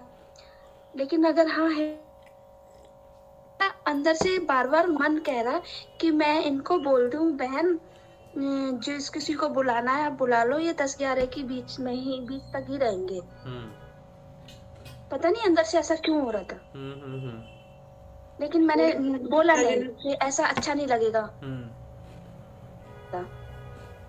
11:15 बजे पिताजी के प्राण निकल गए थे। 11:15 बजे बात नहीं रहे। बहन मेरे को यही आ रहा था, मैं इनको बोलूं तो जो भी कुछ करना। हमारे यहाँ क्या है कि ऐसे समय में तुलसी और गंगा जल डालते हैं मुंह में, तो बार-बार मेरे को भाव आ रहा कि ऐसे बोलो। फिर मैंने कहा नहीं, सुबह से पापा को वो जल हम लोग दे ही रहे थे लगातार। सुधा के घर में तो गंगा जल ही है, वो हरिद्वार में रहती है, उनका तो टैप वाटर भी गंगा जल है। हाँ, नहीं मुझे नहीं पता, लेकिन मैं अपना भाव बता रही हूँ। जैसे कह देते हैं कि गुरुदेव हम तो ध्यान कर रहे हैं फिर भी ऐसा हो रहा है, लेकिन जो होना ही है उसे तो कोई नहीं रोक सकता। जय गुरुदेव, राशि भाई जय गुरुदेव। जय श्री गुरुदेव। गुरु भाई ये विश्वास की जो बात है ना, इसमें ऐसा है कि मेरे साथ ऐसा रहता है कि मुझसे जो भी जुड़ता है, जो कुछ भी कहता है, तो मैं तो सिर्फ अपनी बात कहता रहता हूँ कि भाई ये चीज है तो सही, अब आपके साथ नहीं हो रही है तो हो सकता है कि गलती, उसका उदाहरण मैं तो लगभग ये देता हूँ कि कैलकुलेटर गलती नहीं करता है, गलती हम डिजिट फीड करते हैं ना, उसी में गलती होती है। कैलकुलेशन जो मशीन करती है वो कभी गलती नहीं करती है, कंप्यूटर कभी गलती नहीं करता है। जब मानव के द्वारा बनाया हुआ एक यंत्र भी गलती नहीं करता है, आप 2 और 2 4, 2 + 2 करेंगे तो 4 ही होंगे, है ना, जब तक कि वो मशीन सही है। दूसरी बात कि हमारी जो धारणाएं और जो हमारे विश्वास है ना, हम किसी पर थोप नहीं सकते, हम जबरदस्ती थोप नहीं सकते। मैंने उदाहरण दिया था, मेरी बहन है तो वो अब अम्बा माता से अच्छी तरह से जुड़ी हुई है, तो उनको तो अम्बा माता की तस्वीर से आवाज आ गई कि ये तो क्या कर रही है ना, और उन्होंने ध्यान करना छोड़ दिया। लेकिन जब भी मेरे से बात होती है तो मैं वही कहता हूँ, भाई गुरुदेव तो समर्थ है। मैं अपनी बात कहता हूँ कि भाई गुरुदेव समर्थ सब करते हैं, आपके साथ नहीं हो रहा है और आपको ठीक नहीं लग रहा है तो कोई बात नहीं, आपको जैसा मतलब आपके अंदर से जैसा फील हो वैसा करना। तो मुझे लगता है ये जब समय गुजरता है ना, कुछ समय गुजरता है, उससे रिलेशन भी नहीं तोड़ना है और दबाव भी नहीं देना है। लेकिन हम ऐसा नहीं कह सकते कि भाई गुरु काम नहीं कर सकता। हाँ जरूर, हम हर बात में जो सत्य है वो ये बता सकते हैं कि भाई देखो हजारों लोगों के, लाखों लोगों के ठीक हुआ है, उसके रिकॉर्ड्स भी है, जो जैसी भाषा में समझे, है ना। कोई साइंटिफाइड टाइप के होते हैं तो उनको ये भी कहना पड़ता है, संस्था के पास रिकॉर्ड्स भी है, इतने पॉजिटिव नेगेटिव रिपोर्ट्स भी है, और आप चाहो तो हम आपसे बात भी करवा सकते हैं कि ये लोग इस भयंकर बीमारियों से ठीक भी हो। उसके बावजूद भी अगर आपके साथ नहीं होता है तो इसका मतलब ये नहीं है कि भाई गुरुजी सही नहीं है, हो सकता है हमारे में ही कोई कमी है। और गुरुदेव ने तो कहा है नाम जप तो करना ही पड़ेगा। इन्होंने कहा जैसे वो नाम ही जप नहीं पा रहे, यानी डॉक्टर ने जो गोली लेने का कहा है वो गोली तो नहीं ले पा रहे, लेकिन चाहते हैं कि ठीक हो जाए, तो कैसे संभव है ना? एक प्रोसेस से तो गुजरना पड़ेगा ना। नाम भी जपना पड़ेगा, ध्यान भी करना, दो काम। गुरुदेव को एक बार प्रश्न किया था किसी साधक ने, उसका रिटर्न फॉर्म में है कि गुरुदेव नाम नहीं जपा जाता। तो गुरुदेव ने ऐसा नहीं कहा कि नाम मत जपो बैठे रहो, नहीं, नाम तो जपना ही पड़ेगा। गुरुदेव के शब्द है, नाम तो जपना ही पड़ेगा, साइकिल के चैन की तरह और तेल की धार की तरह। यानी कि उसको आपको नाम तो जपना ही पड़ेगा, यानी मस्ट है। ये नाम नहीं जपोगे तो कुछ नहीं होगा। तो गुरुदेव के ने सारे प्रश्नों के उत्तर दिए हुए हैं, और हम किसी का विश्वास शब्दों के द्वारा, वैसे आपने कहा वैसा सही है, बना तो नहीं सकते, लेकिन अपना विश्वास किसी को जता जरूर सकते हैं कि नहीं मेरे साथ तो अच्छा हो रहा है।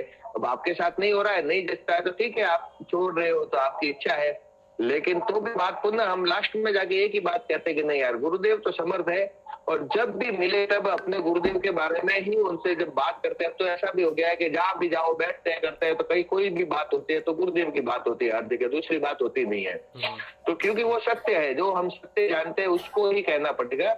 लेकिन बात भी सही है बहन की कि किसी को हम कैसे कहते हैं ना, लोग नहीं मानते, और उसका कारण भी है। एक हमारा मित्र है अहमदाबाद में, जब भी मुझसे मिलता है मैं कहता हूँ गुरुदेव का ध्यान करता हूँ, हाँ ये तो चालू है, शाम को भी करता हूँ, सुबह भी करता हूँ, फैमिली भी करते हैं, पूरा ऐसे बताते हैं। लेकिन मुझे पता है कि नहीं कर पाते हैं, मुझे पता है कि नहीं कर पाते हैं।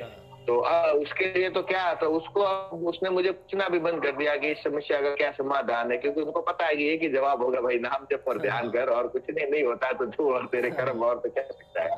इसलिए हम किसी को फोर्सली नहीं कह सकते। गुरु माँ के भी ये शब्द है, गुरु माँ ने कहा था ना भाई किसी को बता दो, ठीक है, माने तो ठीक, नहीं माने तो ठीक, दिखा देना भाई। तो कुल मिला के यही होता है कि हम किसी को विश्वास में नहीं ले सकते, गुरुदेव ही ले सकते हैं। लेकिन अगर कोई कहता है मैं नाम तो मेरे से नहीं जपा जा रहा है और मैं ठीक नहीं हो रहा हूँ, तो भैया कोई रास्ता नहीं है। आप हॉस्पिटल तो, कि मैं डॉक्टर के पास तो जाऊंगा, MS के पास जाऊंगा, MD के पास जाऊंगा, लेकिन वो दवाई देगा वो मैं नहीं खाऊंगा।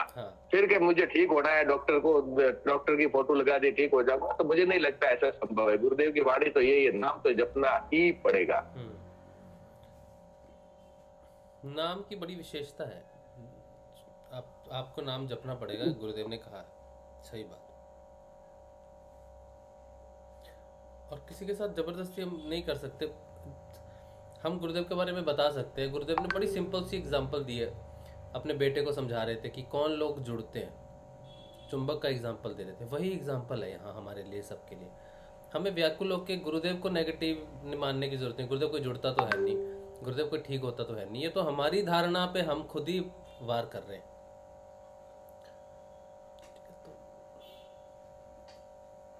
पहले हमें अपनी धारणा पक्की होनी चाहिए। अगर हमारी धारणा पक्की नहीं होगी तो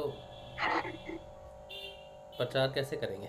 प्रचार नहीं हो सकता, बिना धारणा के प्रचार नहीं हो सकता। जय गुरुदेव। नरेश भाई, मैं कह रहा था कि जो ये गुरु मंत्र दिया गया है, जहाँ तक मेरे मन में जो ख्याल आता है वो ये है कि हमें इस मंत्र को पूरी सृष्टि में ज्यादा से ज्यादा लोगों से इस मंत्र का परिचय कराना है। वो साधना करते हैं नहीं करते हैं, हमें प्रेशराइज्ड किसी को नहीं करना है। गुरु का उद्देश्य था कि हर प्राणी मात्र तक ये मंत्र पहुंचे, और पहुंचने के बाद में कुछ साधक होंगे जो इस मंत्र से साधना करेंगे अपनी, कुछ होंगे जिन्हें ये मंत्र सिर्फ पता होगा, और एक समय ऐसा होगा जब सभी को मिलके एक साथ इसी मंत्र को याद करना होगा। कुछ साधक ऐसे भी होंगे जो इस मंत्र से साधना नहीं करेंगे, पर उस क्षण में सभी, हर व्यक्ति को ये मंत्र पता होना चाहिए कि जाप किसका करना है। वो एक जो टाइम पीरियड होगा उसमें सभी व्यक्ति विशेष को वो मंत्र पता हो, इसीलिए हमें आगे से आगे इस मंत्र को बताने के लिए कहा गया है। जरूरी नहीं है हर कोई इस मंत्र से साधना करे या वो आगे बढ़े, या कई एक प्रोसेस होता है, पर ये हर जो गुरु को माने या ना माने, हर व्यक्ति को इस मंत्र से हमें सिर्फ इसका परिचय कराना है। आगे काम गुरु का है। ये एक समय विशेष के लिए है ये मंत्र, और बीच में जो साधक है वो अपने जीवन में इसका अपनी साधना में उपयोग कर सकता है। और जो लोग उपयोग नहीं कर रहे हैं पर जिन्होंने इस मंत्र को सुना है वो एक पल के लिए यूज आएंगे, पर सभी यूज आएंगे। तो ये मंत्र हर व्यक्ति विशेष तक पहुंचाना है। आगे हमें नहीं सोचना है कि हमें क्या करना है इसका। करेगा वो गुरु जब उसने समय तय किया है। जय श्री गुरुदेव। जय श्री गुरुदेव। कल मतलब 2-3 दिन में जिनको बता रहा था के बारे में, पहले ध्यान का रिलेशन नहीं है कि भाई ये इनके गुरु है और ध्यान करते हैं, तो उनको काफी घंटे पर बात की, चर्चा की, गुरु चर्चा। तो मैंने उनको बताया ना कि भाई ये किसी को बताना नहीं चाहिए, यही एक बंदिश है। तो उन्होंने क्या बताया, हाँ मुझे ये पता है इसलिए कि अब मैं करता नहीं हूँ, लेकिन क्या पता कभी ये करना पड़े, इसलिए मैंने आज तक इसको चला है। इस बात के भाव आप समझ रहे हैं ना।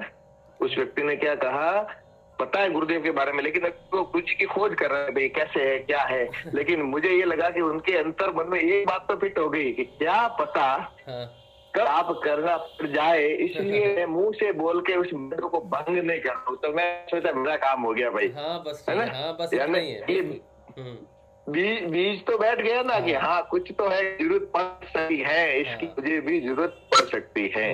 तो ये एक अपना काम हो गया। अब वो नहीं करे, अब उसको पता है कि ये गड़बड़ होगी तो मुझे ये करना है, गैस नहीं की तो मुझे ये रेंटेक लेनी है, ये पता है ऐसे। तो इस प्रकार से कि भाई तकलीफ कोई आई है और ऐसा समय आए तो मैं करूंगा, इसलिए मैं उसको मुंह से बोल के, पहले वो गुरुदेव ने मना किया ना भाई ये एक लक्ष्मण रेखा है, तो लक्ष्मण रेखा को उस व्यक्ति ने पार नहीं की, तो अपना वहां काम हो जाए। आगे का काम तो गुरुदेव का है। गुरुदेव ने वो बीज डाल दिया तो धीरे धीरे फलना ही। मैं जब भी वो फल होगा ना तो मैं शास्त्र में बताऊंगा कि उस व्यक्ति का बीज अब फलित हो गया है।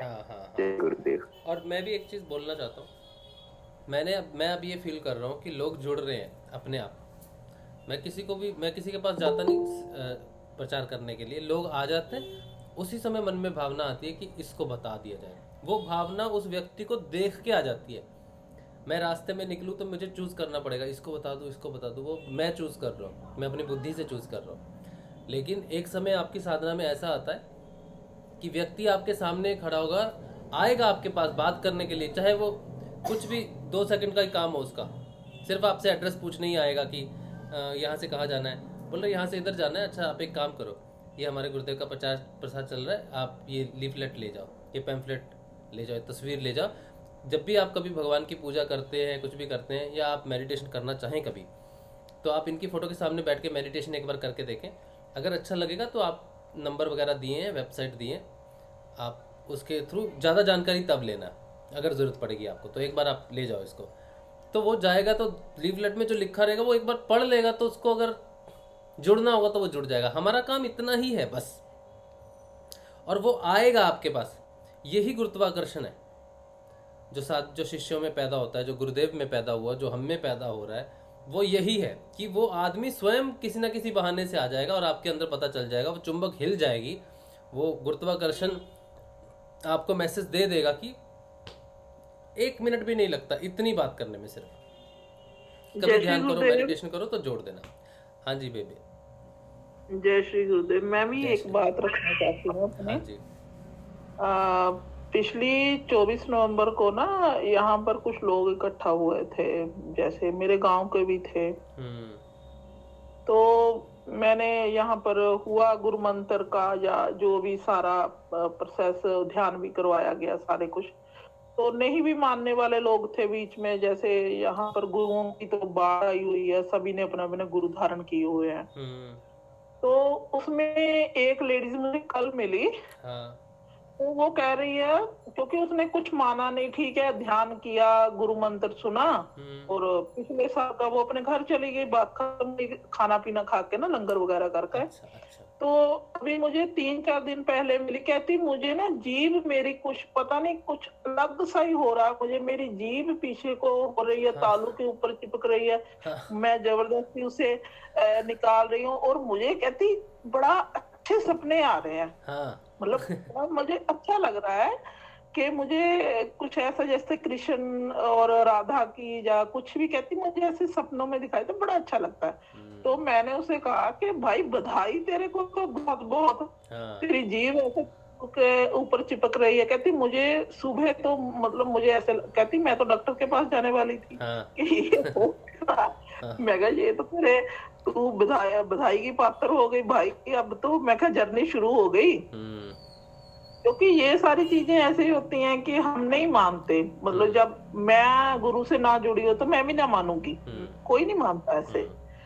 लेकिन ऐसी चीजें होती हैं कि धीरे धीरे आप पता नहीं कब वो अच्छा टाइम आ जाए आपका, जब वो जो बुरे कर्म है वो निकलते निकलते, अब 1 साल बाद वो देखो अपने आप ही वो मेरे पास आई और कहती मेरी जीभ को पता नहीं क्या हो रहा है, और पर मुझे अच्छा लग रहा है।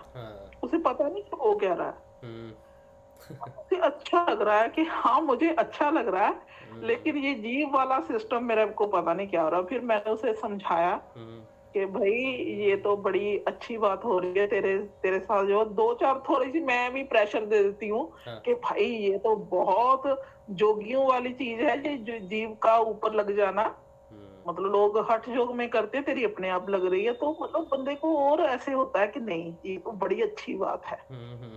तो नहीं, इस समय ऐसे समय में जब क्रियाएं हो रही हैं तो प्रोत्साहन की जरूरत होती है साधक को। हाँ, तो वो और खुश हो गई। अब देखो, अब जैसे उससे दर्शन सपने में हो रहे हैं तो और बंदे को ये लगता है कि नहीं मैं करूं। फिर मैंने उसे कहा कि भाई ये ले, मेरे पास वो भगत भाई के जहाँ से थोड़े लेके आई थी मैं, वो बड़े बड़े पंपलेट से है, वो फोटो भी है गुरुदेव की।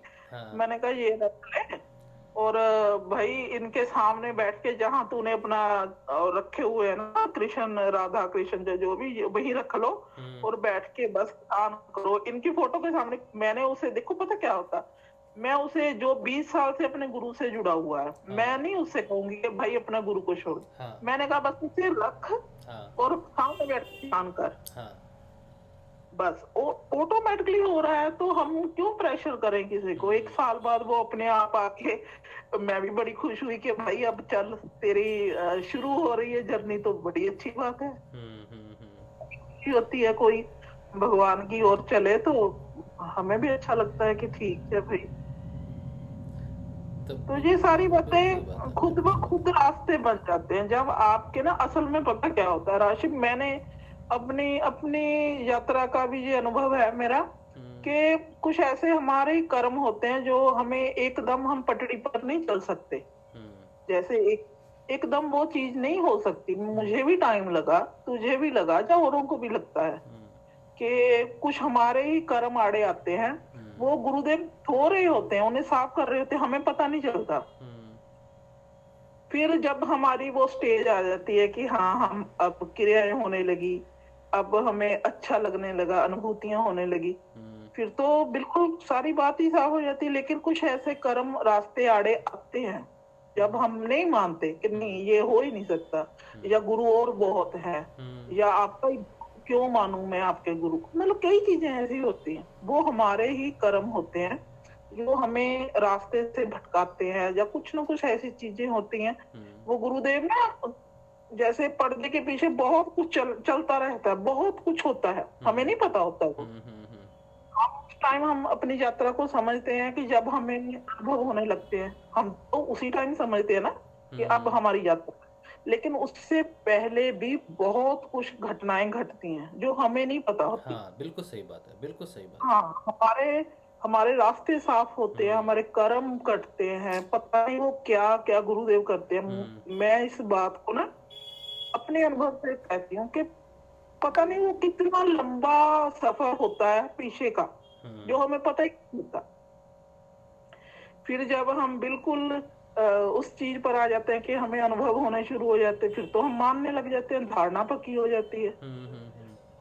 तो फिर तो बस, फिर तो गाड़ी चली पड़ती है कि ठीक है अब ठीक है, सब कुछ ठीक है। तो ये सारी बातें हैं, धीरे धीरे सभी को समझ आ जाती है तो भी ठीक है। जय श्री गुरुदेव। जय श्री गुरुदेव। जैसा बेबे ने कहा ना, इसमें एक बड़ी मुख्य बात उन्होंने ये कही है कि जब हमें क्रियाएं होंगी या जब हमें गुरु मिल गया, वो तो समझ लो कि हम आगे सामने आगे साक्षात्कार में आगे, जिस दिन गुरु प्राप्त हो जाए उसका गुरु मंत्र प्राप्त हो गए।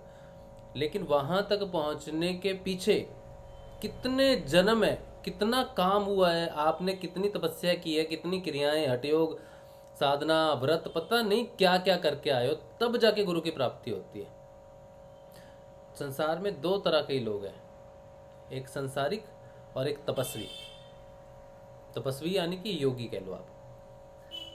संसारिक वो हैं जो अभी भी कोशिश कर रहे हैं, बाहरी पूजा कर रहे हैं, व्रत कर रहे हैं, सब कुछ कर रहे हैं, सिर्फ इसलिए कर रहे हैं कि किसी जन्म में उनको गुरु की प्राप्ति हो।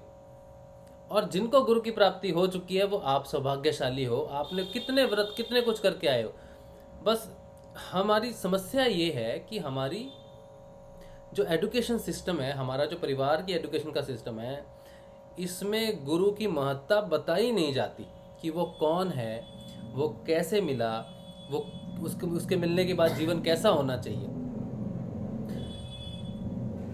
पुरातन भारत में जब देखते हैं ना कि किसी बच्चे को गुरु के पास भेजते हैं तो उसके आश्रम में भेज देते हैं। बच्चे को कहते हैं तू अब वहीं पर है, वही सब कुछ है, वही तेरा माँ बाप अपने से दूर करते हैं, गुरुकुल में भेजते हैं, अपने से दूर करके गुरु के पास भेजते हैं कि अब तेरा हमने भौतिक जीवन तो दिया, अब तेरा गुरु तेरा आगे तेरे को तेरे उद्देश्य के बारे में बताएगा, तुझे ज्ञान देगा, तुझे शिक्षा देगा, तू उसके पास रहे, उसकी सेवा कर, और जब तू अपने आप को समझ के वापिस आएगा तब हमारे पास वापिस आ और जीवन को जी। ये एक प्रणाली थी और ये प्रणाली पूरी तरह से ध्वस्त हो चुकी है। इसमें हमारा दोष इतना ही है कि हम नहीं जानने की कोशिश करते कि गुरु है क्या और कैसे मिला है गुरु। बहुत बहुत तपस्या, बहुत मुश्किल से मिलता है। उसके बाद भी अगर इस गुरु के मिलने के बाद भी अगर नेगेटिव पॉजिटिव हम सोचने लग जाएं तो बहुत मुश्किल है। जिसे गुरु प्राप्त हो गया उसके लिए सभी पॉजिटिव है, वो नेगेटिव निकल गए, सारे निकल गए। अब पॉजिटिव ही पॉजिटिव है जीवन में, दुख भी पॉजिटिव है, दुख भी पॉजिटिव है। एक बात आज और मैं एक क्लियर करना चाहती हूँ। जो हम ना कहते हैं कि नेगेटिव, हमें नेगेटिव चीजों ने हमें घेर रखा है या कुछ भी है, तो पहले समझने वाली बात ये है कि नेगेटिव जो चीजें हैं उन्होंने हमें ही क्यों चुना। जब कोई किसी को भी, वो हमारे ही कर्म होते हैं, वो भी हमारे ही कर्म है। बिल्कुल ये चीज भी क्लियर होनी चाहिए, क्योंकि देखो हमारे कर्म है, ये सारी चीजों के पीछे हमारे ही कर्म है, वो भी कट हो जाने चाहिए। ये सारी चीजें जो हमारे नेगेटिविटी हमें घेरती है या कुछ भी कोई दुर्घटना घटती है, तो उनके पीछे आप समझो कि कारण क्या है। कारण हम ही होते हैं, हमारे ही कर्म हैं, वो हमें भोगने ही पड़ते हैं। गुरु ये है कि वो मतलब अब मैं गुरु कर लूं, मतलब गुरु मेरे हो गए, तो फिर भी मैं नेगेटिविटी से घिरा हुआ हूँ। तो ये होता है कि जो 10 साल चलने वाली चीज है वो शायद हो सकता है 10 महीने चले। ठीक है, वो क्योंकि गुरु हमारे जो लंबा पीरियड है वो उसे शॉर्ट कर देते हैं। लेकिन ये नहीं कि किसी ने आपको ये गुरु के कारण आप पर ये चीजें आई, वो तो ये तो इसमें करुणा में ही है। वो आपकी चीजें जल्दी जल्दी काटने में होते हैं, जल्दी जल्दी है, वो हमारे ही कर्म है। हमारे ही कर्मों के कारण वो सारी चीजों से हम घिरे हुए होते हैं।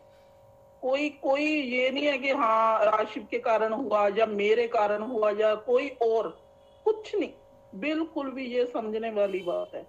हाँ कोई चीज से हम घिरे हुए हैं, कोई समर्थ गुरु है या कोई जो बिल्कुल भगवान के ही तरह गुरु है, वो हमें इन चीजों से निकाल देते हैं बिल्कुल बड़ी इजी तरीके से।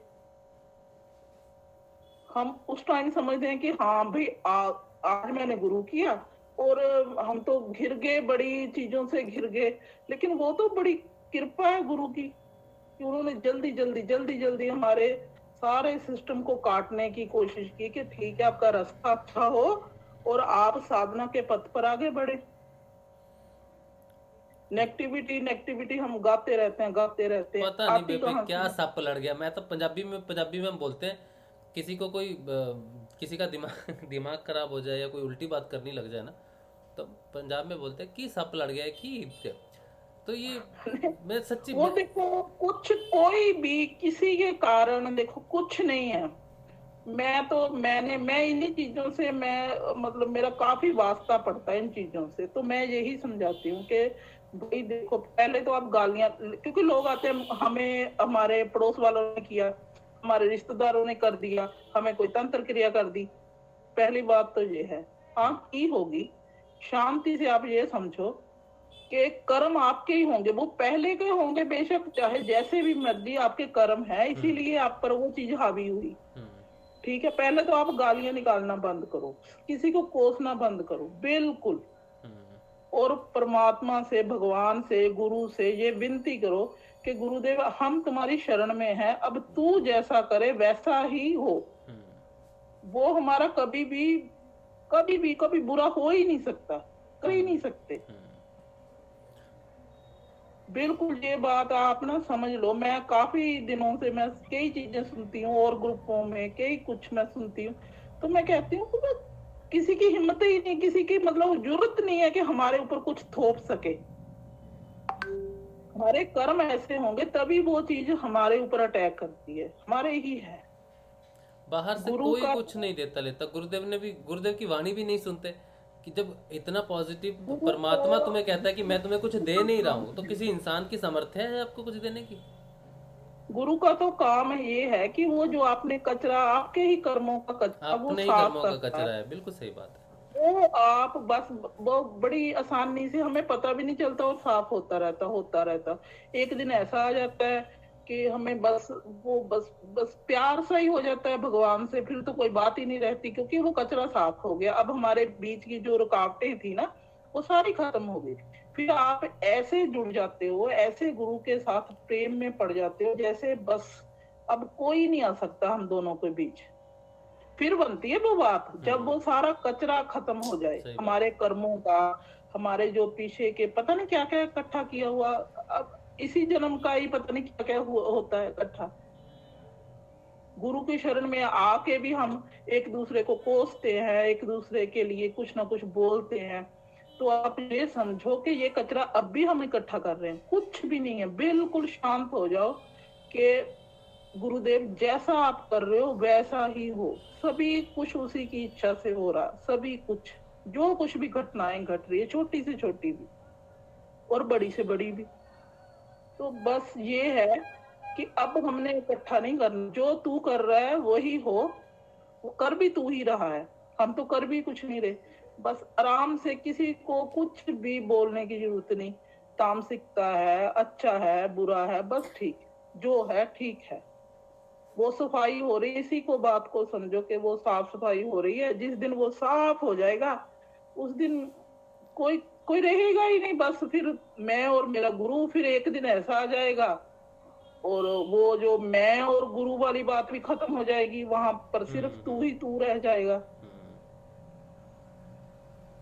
ठीक है, जय श्री गुरु। मैं जब बोलने लगती हूँ तो मेरे पर ना कंट्रोल सा नहीं रहता, बस मेरा बस यही रहता है कि बस बोले। मैं किसी नेगेटिविटी में नहीं मानता। I don't believe in any negativity.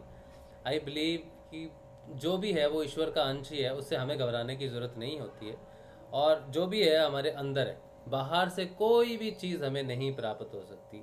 सारी चीज़ें अंदर ही हैं, वो हमारे कर्म ही है, बस गुण है। जैसे हमारे अंदर 3 गुण है, वैसे ही प्रकृति में हर जगह वो 3 गुण व्याप्त है। जो जिस वृत्ति में होता है वैसे ही उसकी दोस्ती होती है, वैसे ही उसका खाना पीना होता है, वैसे ही उसकी वाणी होती है, वैसे ही उसका व्यवहार होता है। तो अगर कोई तामसिक व्यक्ति है तो कहाँ पर मिलेगा आपको, बोलो? ठेके पे मिलेगा ना, ऐसी जगह पे मिलेगा जहाँ पर वो सारे काम हो रहे हो जो तामसिक वृत्तियाँ हैं। जुए में पैसा हारना, औरतों के साथ अत्याचार करना, दुराचार करना और झूठ बोलना, धोखे से किसी के पैसे हड़प लेना, तो वो वहीं पर ही मिलेगा आपको। ठीक है, वो क्योंकि जो उसके अंदर है उसको वहाँ पे रह के उसको साकार रूप भी तो देना है। तो प्रकृति में भी वो चीज़ें हैं। यही तामसिकता है, यही नेगेटिविटी है। मैं जुआ खेलता हूँ, मैं औरतों के साथ दुर्व्यवहार करता हूँ, अपनी पत्नी को डिसरिस्पेक्ट करता हूँ, या फिर मैं अपने बच्चों को डिसरिस्पेक्ट करता हूँ, मैं समाज में झूठ बोलता हूँ, मैं अपनी मान प्रतिष्ठा को झूठा प्रतिष्ठित करता हूँ। ये नेगेटिविटी है,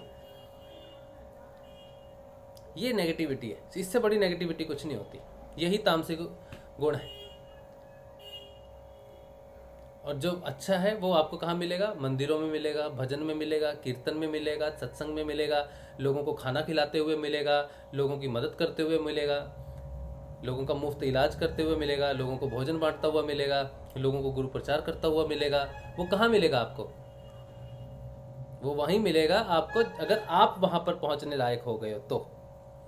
अगर आपको लगता है कि मेरे में नेगेटिविटी है, मेरे पास आसपास भी नेगेटिविटी है, तो आप समझो कि आपके तामसिक गुणों को अधीन आपका जीवन इस समय चल रहा है और वो वृत्ति चेंज हो जाएगी। तो आप आज मैं यहाँ पे बैठा हूँ, सत्संग कर रहा हूँ, यही समय मैंने 6:30 बजे, हम जब कॉलेज में थे तो हम शाम को जाते थे, दारू पीने चले गए कि कुछ भी करने चले गए।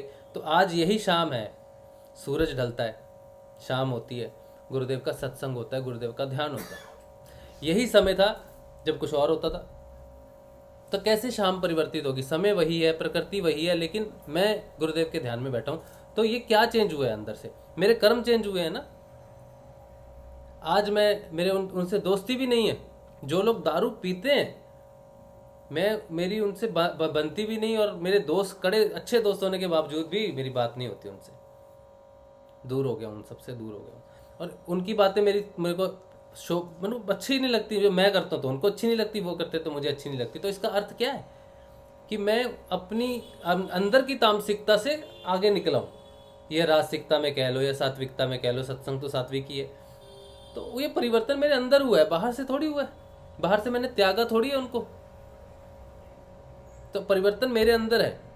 पहले तामसिकता भी मेरे अंदर थी, तभी मैं ये सारी चीज़ों में जाता था। शाम बर्बाद करना, पैसे बर्बाद करना, झूठ बोलना ऑफिस में, ये से बहुत कुछ जो हमारा जनरल व्यवहार रहता है दुनिया में आके। कभी किसी गुरु को हमने उतना सम्मान नहीं दिया। अब तो गुरुदेव आए हैं जीवन में बोल के गुरु का पता चल रहा है। तो कोई कुछ नहीं, मत विश्वास करो ऐसी बेकार धारणाओं में। इस परम गुरु को पाके, परमात्मा को पाके आप ऐसी धारणाओं में मत जाओ।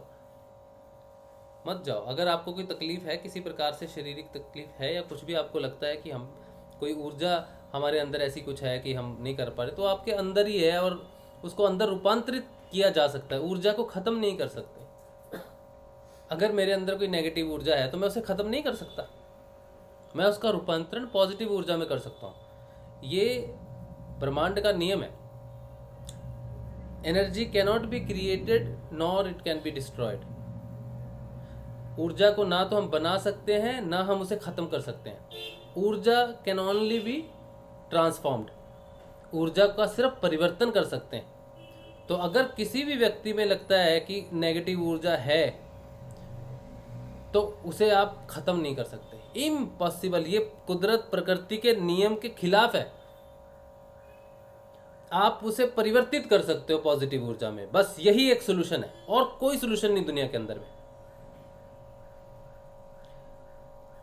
मेरे अंदर बॉडी के अंदर इस समय हीट है, ठीक है। मैंने हाथ रगड़े जोर से, मेरा हाथ गर्म हो गया। मैंने बाहर किसी चीज़ को अपने किसी व्यक्ति को लगाया, उसे गर्मी दी माथे पर, ले मैं तुझे ठंडा लग रहा है ले। तो मैंने क्या किया है, मेरी ऊर्जा जो गर्म ऊर्जा है, सिर्फ ऊर्जा को ट्रांसफॉर्म ऊर्जा दी है। ये वो वाली ऊर्जा नहीं है जो आप, ये मेडिटेशन वाली ऊर्जा नहीं है, ये बॉडी की मैकेनिकल ऊर्जा है, भौतिक ऊर्जा है ये। और जो मेडिटेशन वाली ऊर्जा है वो सूक्ष्म है। तो ये जो फिजिकल वर्ल्ड है, ये जो दुनिया है, इसमें ये नियम है कि मैं अपनी बॉडी की ऊर्जा को रूपांतरित कर सकता हूँ। मुझे ये गिलास इधर से इधर लेके जाना है, ये मैंने अपनी ऊर्जा का ट्रांसफॉर्म किया है। इसको हिलाने के लिए ट्रांसफॉर्म होगी, वो पोटेंशियल एनर्जी काइनेटिक एनर्जी में ट्रांसफॉर्म हो गई है। इसी तरह से हमारे अंदर भी एक ऊर्जा है। हमारे अंदर जब हम फील करते हैं नकारात्मक ऊर्जा है, तो उसको हम बाहर निकाल नहीं सकते, उसको हम ट्रांसफॉर्म पॉजिटिव ऊर्जा में कर सकते हैं। इसे ही वृत्ति का परिवर्तन कहा गया है पतंजलि अष्टांग योग में। गीता में कृष्ण ने कहा है कि वृत्तियां बदली जा सकती हैं। वृत्तियों का अर्थ ही ऊर्जा बदली जा सकती है। जब साइंस इस चीज को प्रैक्टिकल करेगी ना, तो वो वृत्ति शब्द को मानेगी नहीं। गुरुदेव ने अपनी स्पीच में कहा है कि ये लोग वृत्ति समझते नहीं, समझेंगे भी नहीं, ये लोग ऊर्जा समझते हैं। तो वो कहेंगे हमारे अंदर 3 तरह की ऊर्जा है, उस तीनों ऊर्जाओं को हम पॉजिटिव ऊर्जा में कैसे कन्वर्ट कर सकते हैं, तब मंत्र शक्ति पे जब शोध होगा कि इस मंत्र से, इस ध्यान से हम अपने अंदर की डिस्ट्रक्टिव एनर्जी को कंस्ट्रक्टिव एनर्जी में कन्वर्ट कर सकते हैं इस मंत्र के दौरान। ये साइंस है और यही सही है। लोग आज क्यों बदनाम है, भारत को लोगों ने क्यों बदनाम किया है, वो तांत्रिक बोल दिया, ये बोल दिया, उनके हाथ में कुछ नहीं, आपके अंदर कुछ करना। वो तो सिर्फ आपको एक मंत्र दे सकते हैं, एक विधि दे सकते हैं जिससे आप अपने आप को ट्रांसफॉर्म कर सकें। आपका विश्वास, एक क्षण का विश्वास आपको ट्रांसफॉर्म कर सकता है। मैं अभी डर रहा हूँ, मैंने अपनी आंखें बंद कर ली, मुझे डर नहीं लग रहा, ट्रांसफॉर्म होगी ना मेरी एनर्जी। बस पहाड़ों में आप जाओ ना, बस जाती है, इस तरफ खाई इस तरफ पहाड़, तो बहुत डर लगता है नीचे खाई को देख के। उस समय हम क्या करते हैं, ये मेरी डर की एनर्जी है, इसे क्या बोलेंगे, डर को क्या बोलेंगे, नेगेटिव एनर्जी बोलेंगे ना, नकारात्मक ऊर्जा बोलेंगे, या फिर कुछ भी कि मुझे डर लग रहा है। तो माँ कहती है तू उधर देख क्यों रहा है, तू मेरी तरफ देख, चलिए फोटो मोबाइल पे पिक्चर देख ले। तो मेरा जैसे ही ध्यान हटा तो मेरे अंदर वो जो ऊर्जा जो मुझे डरा रही थी, अब वो मुझे हंसा रही है क्योंकि मैं दूसरे काम में लग गया। तो मेरी ऊर्जा का रूपांतरण हुआ है। ऊर्जा, मेरे डर की ऊर्जा बाहर नहीं निकल गई, उसी ऊर्जा का सिर्फ ध्यान चेंज करने से रूपांतरण हो गया। हमारे अंदर भी वही ऊर्जाएं हैं जो हमें पकड़ के बैठी हैं, जो हमें लगता है कि वो नेगेटिव ऊर्जाएं हैं। सिर्फ रूपांतरण की बात है, रूपांतरण करने की विधि की बात है, और वो विधि है गुरु मंत्र, गुरु पे विश्वास, सकारात्मक सोच। एक व्यक्ति जो पूर्ण रूप से नकारात्मक था, उसे कहते हैं आज वो पूरा सकारात्मक है। तो क्या उसने अपनी नकारात्मक ऊर्जा बाहर छोड़ दी है? नहीं छोड़ी, उसने उसी ऊर्जा का रूपांतरण सकारात्मक ऊर्जा में कर दिया, इसीलिए आज वो सकारात्मक है। गुरुदेव की एक वाणी आती है जहाँ पे गुरुदेव कहते हैं कि भाई मेरे में ये ट्रांसफॉर्मेशन हो गया, इनोसेंट वे से हो गया, नहीं तो मैं भी बड़ी भौतिक चीज़ों में रुचि लेने वाला व्यक्ति था। तो ये जो बात है गुरुदेव की, ये बात ये बताती है कि ये गुरुदेव ने कहा ये ट्रांसफॉर्मेशन हुआ है। ऋषि अरविंदो ने कहा है ट्रांसफॉर्मेशन होगा। आखिर किस चीज का ट्रांसफॉर्मेशन होगा? इस शब्द पे ही आप डिस्कशन करो कि ट्रांसफॉर्मेशन का, रूपांतरण का अर्थ क्या है। रूपांतरण होने का अर्थ है मेरे पास ऑलरेडी स्टील का गिलास है, इसको कांच के गिलास में बदलना है।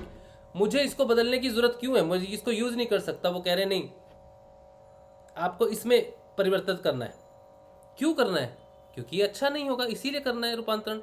ऋषि अरविंदो आते हैं, गुरुदेव आते हैं, मैं तुम्हारा रूपांतरण करूंगा, क्योंकि उन्हें पता है ये चीज अच्छी नहीं है, तो हमने इसे नेगेटिव कह दिया। मैं तुम्हारा रूपांतरण इसमें कर दूंगा, तुम नाम जपो, तो ये अच्छी चीज है।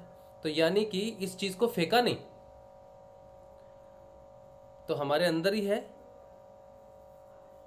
कहां से कहां परिवर्तन हो गया, कौन सी एनर्जी बाहर निकल जाएगी, वो निकल के चलेगी मेरे शरीर से, निकल गई, कुछ नहीं, वो ऊर्जा ट्रांसफॉर्म होगी इसमें। बाहर सृष्टि में भी यही घटनाक्रम चलता है। आपने कभी साइंस पढ़ी है? स्कूल में जो लोग जाते हैं, जो लोग नहीं जाते उनको मैं बताता हूँ। एक तालाब है, उसके साथ धरती है। तालाब के आसपास तो धरती होगी।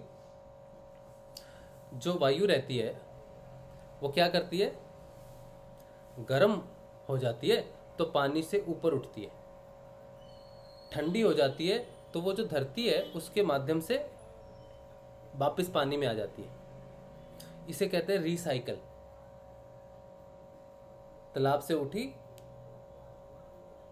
और इसमें चली गई, और फिर ये सर्कल उल्टा हो जाता है। जैसे वातावरण चेंज होता है तो वो उल्टा होने लग जाता है। ये रूपांतरण हो रहा है, एक चीज का दूसरी चीज में रूपांतरण हो रहा है। ना इसमें वृद्धि होती है ना इसमें कमी होती है। प्रकृति हमेशा बैलेंस में रहती है, बस कम ज्यादा कुछ नहीं होता, बस कभी इधर हो जाता है कभी इधर हो जाता है। इसीलिए साल में ऋतुएं होती हैं, गर्मी, सर्दी, बारिश, ये रूपांतरण होता है। जब प्रकृति बाहर आपको रूपांतरण दिखाती है, दिन रात में रूपांतरित हो जाती है, दिन रात के हमेशा के लिए रहता है, उसका रूपांतरण सूर्य के माध्यम से दिन हो जाता है, फिर सूर्य चला जाता है तो उसका रूपांतरण वापिस हो जाता है। तो सिर्फ दिखने का अर्थ है। सारी चीजों में अपने आसपास देखो, कच्चे चावल आप लेके आए, कुकर में रखे, वही चावल पक के आ गए, रूपांतरण हो गया। पानी ठंडा था, गैस पे रखा, गर्म कर दिया, गैस की वजह से रूपांतरण हो गया। मैं बच्चा पैदा हुआ था छोटा सा, अब एज हो रही है, बचपन, जवानी, फिर वो सारी अवस्थाएं, फिर क्या हुआ है? रूपांतरण हुआ है। दुनिया में, इस पूरे ब्रह्मांड में ऐसी कोई चीज नहीं जिसका रूपांतरण हर क्षण ना हो रहा हो। सिर्फ एक ही चीज है जो स्थायी है, वो है आत्मा। और ये सारा रूपांतरण जो हो रहा है, ये उसी परमात्मा का ही अंश है, एक तरह से एक छोटा सा हिस्सा है उसका। उसी में ही सारी चीजें आती हैं, दिन रात, तमस, सतव, रजस, ये उस परमात्मा का हिस्सा है। अगर मैं कह दूं कि तू परमात्मा, ये नेगेटिविटी तेरा हिस्सा ही नहीं है, तो मैंने परमात्मा को ही कम कर दिया। अगर ये पूरी सृष्टि की रचना उस परमात्मा से हुई है, तो ऐसी कौन सी जगह, ऐसी कौन सी ऊर्जा है जो उसका हिस्सा नहीं है और वो उसको रूपांतरित नहीं कर सकता? उसी में ही क्षमता है रूपांतरण करने की उस ऊर्जा को, क्योंकि वो उसी का ही हिस्सा है। आप वहां पे बैठे हो, कहोगे राशिव अपना लेफ्ट हैंड ऐसे ही रखना, अब इसको इधर ले जाना, आप 2 बार 3 बार कह सकते हो, मैं कर भी दी आपकी बात मान के, लेकिन ये मेरे अधीन है। इसी तरह पूरी सृष्टि में जितनी भी ऊर्जाएं हैं वो ईश्वर के अधीन है। उसमें वो क्षमता है आपको परिवर्तन करने की। और वो आया और उसने कहा कि मैं आपको रूपांतरण करने आया हूं। आपके अंदर जो ऊर्जाएं हैं वो तामसिक हैं, राजसिक हैं, मैं उन्हें सात्विक में रूपांतरण करने आया हूं। तो शुरू करें आपकी तामसिक की रूपांतरण का? जी करो। तो पहले इसका दर्शन करो, कौन सी वो ऊर्जा है जिसका मैं रूपांतरण करने जा रहा हूं। नहीं तो मुझे क्या पता वो क्या कर रहा है। तो मेरे अंदर मांस खाने की तीव्र इच्छा हुई, दारू पीने की तीव्र इच्छा हुई, मेरे अंदर काम भावना तीव्र इच्छा पैदा हुई, मेरे अंदर वो सारे अननेसेसरी ख्याल जो मैं कभी सोचता नहीं, वो प्रकट होने शुरू हो गए साधना करते ही। साधना में कोई व्यक्ति आता है तो उसके अंदर कहता ना, मुझे बस, एक नरहरि भाई ने भी एक बार कहा था कि मुझे ऐसे विचार आ रहे हैं जो मैं सोच भी नहीं सकता। और ये सही बात है। तो क्यों आए? क्योंकि उन चीजों को रूपांतरण करना है, तो आपके सामने आएगा, मैं इसका रूपांतरण कर रहा हूं, देख लिया, हाँ अब इसका रूपांतरण होगा, नाम जप, ध्यान कर, वो एक प्रोसेस है। तो कोई साधक अगर शुरुआती तौर पे आता है, उसको लगता है कि मेरे पे कोई, मुझे कोई नेगेटिव ऊर्जा लग रही है, मैं उसका फील कर रहा हूँ। जैसे सुधा का पहला प्रश्न था कि मैं नेगेटिव प्रश्न पूछने वाली हूँ, उनको ये ऊर्जा फील हो रही है, तो ये अच्छी बात है। आपको पता है कि आपका किस चीज के ऊपर में काम हो रहा है। तो जिसको भी आपने बताया उसको यही सेशन इस समय दिखाना कि जिस चीज का परिवर्तन जरूरी है उसका साक्षात्कार जरूरी है। आपके अंदर अगर कोई ऐसी ऊर्जा है जिसकी वजह से आप बीमार हो रहे हो, जिसकी वजह से आपके नेगेटिव थॉट्स आ रहे हैं, जो आपके ख्यालों को भटका रही है, उसका रूपांतरण होने के लिए उसका जागृत होना जरूरी है। इसीलिए शुरुआती साधकों को लगता है कि मेरे में नेगेटिव ऊर्जा आ गई या मैं इससे प्रभावित हो गया, पहले तो मैं नहीं था। इसका अर्थ है वो परमात्मा ने ग्राउंड लेवल पे काम शुरू किया है। फिर वो राजसिक ऊर्जा को कन्वर्ट करेगा, फिर आप में आएगा मुझे काम करना है, मुझे ये करना है, मुझे वो करना है, मुझे इतना पैसा कमाना है कि मैं करोड़ों रुपए गुरुदेव के लिए लगा दूं, मैं प्रचार के लिए लगा दूं, मैं भाग के जाऊं, हर जगह गुरुदेव गुरुदेव गुरुदेव का प्रचार करता रहूं। ये कर्ता भाव है, ये राजसिक ऊर्जा है। आपके सामने आएगी, प्रचार करोगे, लोग होंगे, नहीं होंगे, कुछ भी होगा। फिर एक समय ऐसा आएगा आपको लगेगा कि मैं खाऊंगा कर रहा था। वो ट्रांसफॉर्मेशन हो जाएगा सात्विक ऊर्जा में। आप सिर्फ बैठोगे, लोग आएंगे, आप कुछ बता दो, हमें कोई रास्ता ही दिखा दो, आप शांत हो, हम भी शांत हो जाएं। तो बोलेंगे ये पढ़िए भैया फोटो, ये है नाम जाप, बस हो गया। जहाँ दौड़ दौड़ के करते थे लोगों से, माइक्रोफोन, ये अरेंजमेंट, वो अरेंजमेंट, ये करते थे, वो करते थे, वहां चुपचाप बैठ जाओगे और लोग आ जाएंगे। तो ये क्या हुआ? राजसिक ऊर्जा का ट्रांसफॉर्मेशन सात्विक ऊर्जा में हो गया। अभी बात कर रहे हो कि भगवान अच्छे होते हैं, भगवान की कृपा से सारा कार्य होता है, ये होता है, भगवान सब जगह है। जैसे अभी मैं बात कर रहा हूँ, ये है, ऊर्जा होती है। फिर एक समय आ जाएगा मौन हो जाओगे, बिल्कुल कुछ समय के लिए इस गुण से भी बाहर निकल जाओगे कि मैं किसकी तारीफ कर रहा हूँ, मैं जितना उसके बारे में बोल रहा हूँ उतना समय मैं व्यर्थ कर रहा हूँ ताकि मैं और उसको महसूस कर सकूँ। इसलिए मैं थोड़ी देर शांति हो जाता हूँ और मैं और जान लेता हूँ, महसूस कर लेता हूँ कि है कौन तू और मेरा और तेरा रिलेशनशिप क्या है। फिर मौन ही होना पड़ेगा, त्रिगुणातीत जाना पड़ेगा। एक बार सारी सृष्टि की समझ में आ गई, उस परमात्मा का स्वयं में रचनाकार हो गया, सारी चीजें वही दिखने लग गई, सारी ऊर्जाओं में वो दिखने लग गया, सारी घटनाएं वो कर रहा था दिखने लग गया, सब कुछ हो गया, पूर्ण रूप से उसका साक्षात्कार संभव हो गया और हर चीज में उसके दर्शन हो गए और अपने भी चेतनता प्रदान होगी। तो वापस संसार में आओ, फिर धर्म का प्रचार प्रसार करो। एक तो आपकी खुद की ट्रांसफॉर्मेशन है जिसमें आप अलग अलग दौर से गुजरोगे। 7 साल की साधना में आज मुझे लगता है कि मैं थोड़ा तो आगे उठाऊं। 7 साल पहले देखता था ग्राउंड लेवल तो मैं जानता था मैं तामसिक ऊर्जा में ही जी रहा था। मंदिर जाना, शिव की घंटी बजाना, सुबह शाम करना, वो तो 2 क्षण का था, वो भी दिखावा ही था, वो भी अहंकार का हिस्सा था। मुझे नौकरी मिल जाए, मेरा घर बन जाए, मेरा ये बन जाए, वो अहंकार है, वो पूजा नहीं है। पूजा सिर्फ और सिर्फ आंतरिक है। ये जो भी हम करते हैं, जितना भी अनुष्ठान हम करते हैं, इससे भगवान प्रसन्न होते हैं। हालांकि इसमें हमारा अहंकार रहता है, लेकिन वो बड़ा दयालु है, उसी से ही मार्ग खोल देता है। लेकिन अगर आज मैं देखूं तो मैंने जितनी भी आराधनाएं पूजाएं की हैं, वो सिर्फ प्राप्ति के लिए की हैं और उसने वो भी प्राप्त करवाए हैं। तो वो दयालु है और मैं अहंकारी। आज जब गुरु की आराधना कर रहा हूं, अंतर मन से कर रहा हूं, उसको एक अगरबत्ती भी नहीं देनी पड़ती, कुछ भी नहीं देनी पड़ती, ना तो इसमें मेरा अहंकार है कि मैं तुझे कुछ दे रहा हूं। तो गुरु की आराधना में तो वो भी खत्म हो गया। मैं नहा धो के करता हूं, मैं साफ सुथरा होकर बैठ करता हूं, मैंने ये करना पड़ता है, वो करना पड़ता है, तब मैं ध्यान करता हूं। ये अहंकार है। वो कहता किधर भी बैठ जाए, कैसे भी बैठ जा, कुछ भी बैठ जा, चल बैठ जा। किस चीज का अहंकार बताऊं मैं उसको कि मैं नहा धो के बैठा हूं, मैं सुबह उठ के बैठा हूं, शाम को उठ के बैठा हूं, मैंने निद्रा त्याग की, ये की, कुछ भी नहीं करना पड़ रहा उसके लिए मुझे। वो सहज प्राप्त है, वो गुरु है जो मेरे अहंकार को ही खा गया। पहले शिव की आराधना करने के लिए सुबह उठना पड़ता है, नहाना पड़ता है, जनेऊ बांधना पड़ता है, लुंगी बांधनी पड़ती है, साफ होनी चाहिए, मन में वो विचार नहीं आने चाहिए। कितना त्याग करके आया हूं मैं तेरे लिए शिव, मैंने 21 दिन तेरा व्रत रखा है, मैंने तेरे लिए त्याग किया, अब तू मुझे वरदान दे। ये अहंकार है, इसीलिए नश्वर है। अहंकार से प्राप्त की हुई कोई भी वस्तु स्थायी हो नहीं सकती। स्थायी सिर्फ और सिर्फ एक ही है जिसमें अहंकार ना हो, और वो बहुत आगे की स्थिति साधक को प्राप्त होगी। अभी भी साधना में आज हम बात कर रहे हैं, मैं जो शब्दों का यूज कर रहा हूं, मैं उस परमात्मा का गुणगान ही कर रहा हूं। मैं तो ये भी मानता हूं कि इसमें भी अहंकार है, क्योंकि मुझे उसके गुणगान के लिए शब्दों की जरूरत पड़ रही है, निर्धारित है। मैं डिपेंडेंट हूं उसकी तारीफ करने के लिए, शब्दों में आपको बताने के लिए। शब्द कहेंगे कि मैं प्रकृति है, इस सब शब्दों में कहीं ना कहीं अहंकार होता है, तो तेरी ये तारीफ भी अहंकार के वश में है, तो मैं उसको डिनाई नहीं कर सकता।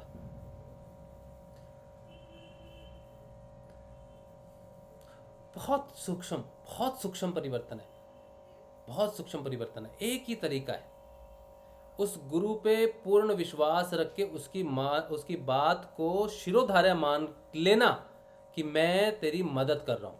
अब तुझे कोई पीछे से धक्का दिया, तेरा सिर फूट गया, मैं तेरी मदद कर रहा हूं, इस बात पे यकीन रखना। मैं तेरे उद्धार के लिए आया हूं, मेरा एक्सीडेंट हो गया, मेरी कमर टूट गई, मैं पड़ा हुआ हूं, तब भी ये यकीन करना, वो कहेगा मैं तेरे उद्धार के लिए आया हूं। यकीन है ना, तूने तो मेरा एक्सीडेंट करवा दिया, मैं तो पहले ठीक था। कहते हैं सिर देके भी गुरु मिले तो सस्ता जान। इसका अर्थ है पता नहीं कितने जीवन के बाद वो मिलता है। इतने जीवनों के सर दे के आया हूं, तब गुरु की प्राप्ति हुई है। कितने जीवनों में मैंने आराधना की होगी, गालियां खाई होंगी या कुछ भी की होगी, सब कुछ कर करा के आज जीवन जो मिला है उसमें आके गुरु मिला है। ये पहला जीवन तो हो नहीं सकता, ये पहली आराधना तो हो नहीं सकती।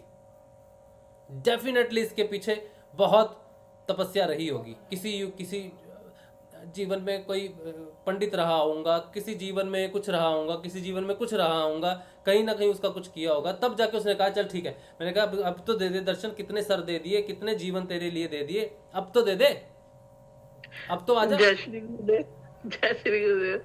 राशि पिछले जन्मों का भी मत गणना कर, अभी के देख ले। हमने मतलब जैसे हम लोग इकट्ठे होते हैं ना, हमने बहुत कुछ इसी जन्म में, मैं अपनी बात करती हूँ, मैंने विपस्सना की, मैंने जैसे जैसे जैसे जिसने बताया, एक प्यास थी जिसने जो बताया। हमारे यहाँ हिमाचल में बहुत गुरु हैं हमारे इधर ना, जिसने जो बताया वो मैंने किया, जो बताया जितना संभव हो सकता था मैंने किया वो। ये सारे करते करते, मैं इसी जन्म की बात करती हूँ, पिछला कहते हैं ना, पीछे का किसने देखा, मान लो यही बात मान लेते हैं। तो तब भी हमने करके कोई मंदिर जाके या जो भी किया होगा, जो मूर्ति पूजा की होगी या व्रत रखे होंगे, जो भी करना हो, कर करके आखिर एक दिन उसे तरस आ ही गया कि अब ले भाई, अब कुछ नहीं करना पड़ेगा। तो अब तो ऐसी चीजें हो रही हैं जिसे आम भाषा में आप लोग समझते हो चमत्कार। मैं तो नहीं मानती उसे चमत्कार, पर लोग समझते हैं। वो ऐसी चीजें अब घटित हो रही हैं, तो समझ में आता है कि भाई हम जिसे मानते थे, जो लोग आम मानते हैं कि भगवान को ऐसे पाया जाता, तो मैं फिर अंदर ही अंदर में बड़ा हमें भी हंसी आती है कि हम भी करते, तो हम भी वैसे ही थे पहले, जब तक मुझे गुरु की ये सारी चीजें प्राप्त नहीं हुई। जब मुझे बिल्कुल वो आमने सामने वाली बात नहीं जब तक हुई गुरु से मेरी, जब तक तो हम भी यही मानते थे कि ठीक है भाई, जो जैसे हमें घर वालों ने बताया है कि ठीक है पाठ पूजा, लेकिन वो भी एक हिस्सा ही थी। मेरा ख्याल वो भी इसी साधना का एक हिस्सा ही थी। आप वो करते करते एक दिन यहाँ तक पहुंच गए, अब करने को बचा ही कुछ नहीं है, कुछ भी नहीं बचा करने को। अब ये है कि डोर भी तू संभाल, पतंग भी तेरे हवाले, जो करना वो तू कर, जैसे तूने उड़ाना है उड़ा ले, तोड़ना है तोड़ दे, तू जो करना चाहता है वो कर। और मैं राज के भी एक बात बताऊं, मैं इतना खुश हूं ना कि अब तो ये लगता है कि इसी टाइम भी प्राण निकल जाए ना, तब भी मुझे एक क्षण के लिए भी कभी भी ये ना होगा।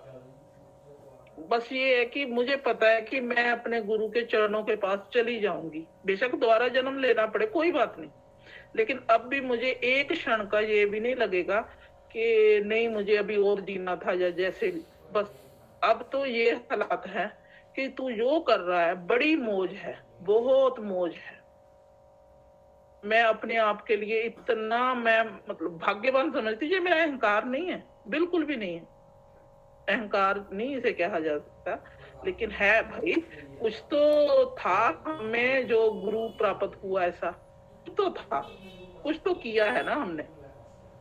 मैं इसी जन्म की भी लेती हूँ तो मैंने काफी कुछ कर रखा है, काफी जो जिसने कहा कि ठीक है आप ये करो, आप ऐसे आगे बढ़ सकते हो, आप ये करो, ठीक है। लेकिन करते करते एक जगह ऐसी आ गई कि अब तो गुरुदेव ने ये बिल्कुल ठीक है, बेड पर बैठो आराम से कंबल के बीच में, और वो चीजों का अनुभव करो जो एक हिमालय पर्वत पर जोगी अनुभव करते हैं, उस चीज को अनुभव करो। यही बात है ना बेबे, कि हमको जो ये सहूलत मिली है कि जो वहाँ पे करना पड़ा था आज कंबल में बैठ के कर रहे हैं। इसके लिए मतलब ये जैसे छोटे छोटे बच्चे हैं, सोनी है, तनिष्क है, और कितने अच्छे अच्छे बच्चे हैं जो ध्यान करते हैं, ये इन्होंने तो कोई विद्या नहीं की, तो इनका तो पहला जन्म नहीं मान सकते, इनने तो पता नहीं तपस्या करके ही आए, सर देके ही तो आए ना वहाँ पे। बिल्कुल, ये तो बहुत दिव्य आत्माएं हैं। हाँ। मैं खुद ये कहती हूँ कि हमें तो 40 की उम्र में ये सारी चीजें घटित हुई, ये तो बच्चे बड़े पता नहीं कहाँ तक पहुंचेंगे ये। हाँ। आप सोचिए, एक सोनी है, हाँ। सोनी जो बच्ची है वो इतनी मतलब वहां तक उसकी साधना चली गई। तनिष है या मेरा कार्तिक है, उसके आगे आप शब्द ही नहीं होते, वो ऐसी चीजें बोल देता है तो उसके आगे हमारे शब्द ही खत्म हो जाते, क्या बोले हम। तो यही बात मैं कहना चाह रहा हूँ कि आज ये बच्चे जिस वृत्ति में हैं, जिस ऊर्जा में हैं, इस ऊर्जा को अगर हम सकारात्मक ऊर्जा बोल रहे हैं, तो इनके जो जन्म हुए हैं वो ट्रांसफॉर्मेशन होके हुए हैं ना। ये ऊर्जा ट्रांसफॉर्म ही तो हुई है ना इनकी, पहले जितने जीवन थे उसमें वो ऊर्जा, आज जो ऊर्जा है वो उसी चित्त की ऊर्जाओं को ट्रांसफॉर्म करते करते, वृत्तियों को ट्रांसफॉर्म करते करते आज इनका जन्म हुआ है। तो यही हमारे जीवन में जब हम बड़े लोग हैं, जब हमारे जीवन में ये घटनाएं साक्षात घट रही हैं, तीव्र गति से घट रही हैं। पहले तो एक एक जन्म में शायद एक एक आधी आधी थोड़ी थोड़ी वृत्ति घटती होगी, अब इस जन्म में इस गुरु की आराधना में वो वृत्तियां इतनी जल्दी कट रही हैं, वो इतनी जल्दी वो चीज़ सामने आ जा रही है कि हम उसे गलत समझ जा रहे हैं। हम सोच रहे गुरु के आने के बाद तो मेरा ये होना शुरू हो गया, वो होना शुरू हो गया। तो यही बात सारी चल रही थी कि रूपांतरण हो रहा है। आपकी जिस चीज़ का रूपांतरण होगा वो आपके सामने घटित हो जाएगी। आपका अहंकार जब घटना शुरू होगा तो अहंकार का सामने आना जरूरी है।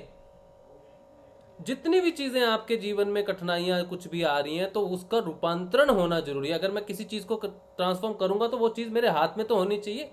पारस कहता है तू अपना लोहा लेके आ, मैं सोना बनाता हूं इसको। मैंने कहा ये लो, तो मुझे हाथ में वो चीज लानी पड़ेगी जिसका मुझे रूपांतरण सोने में करवाना है।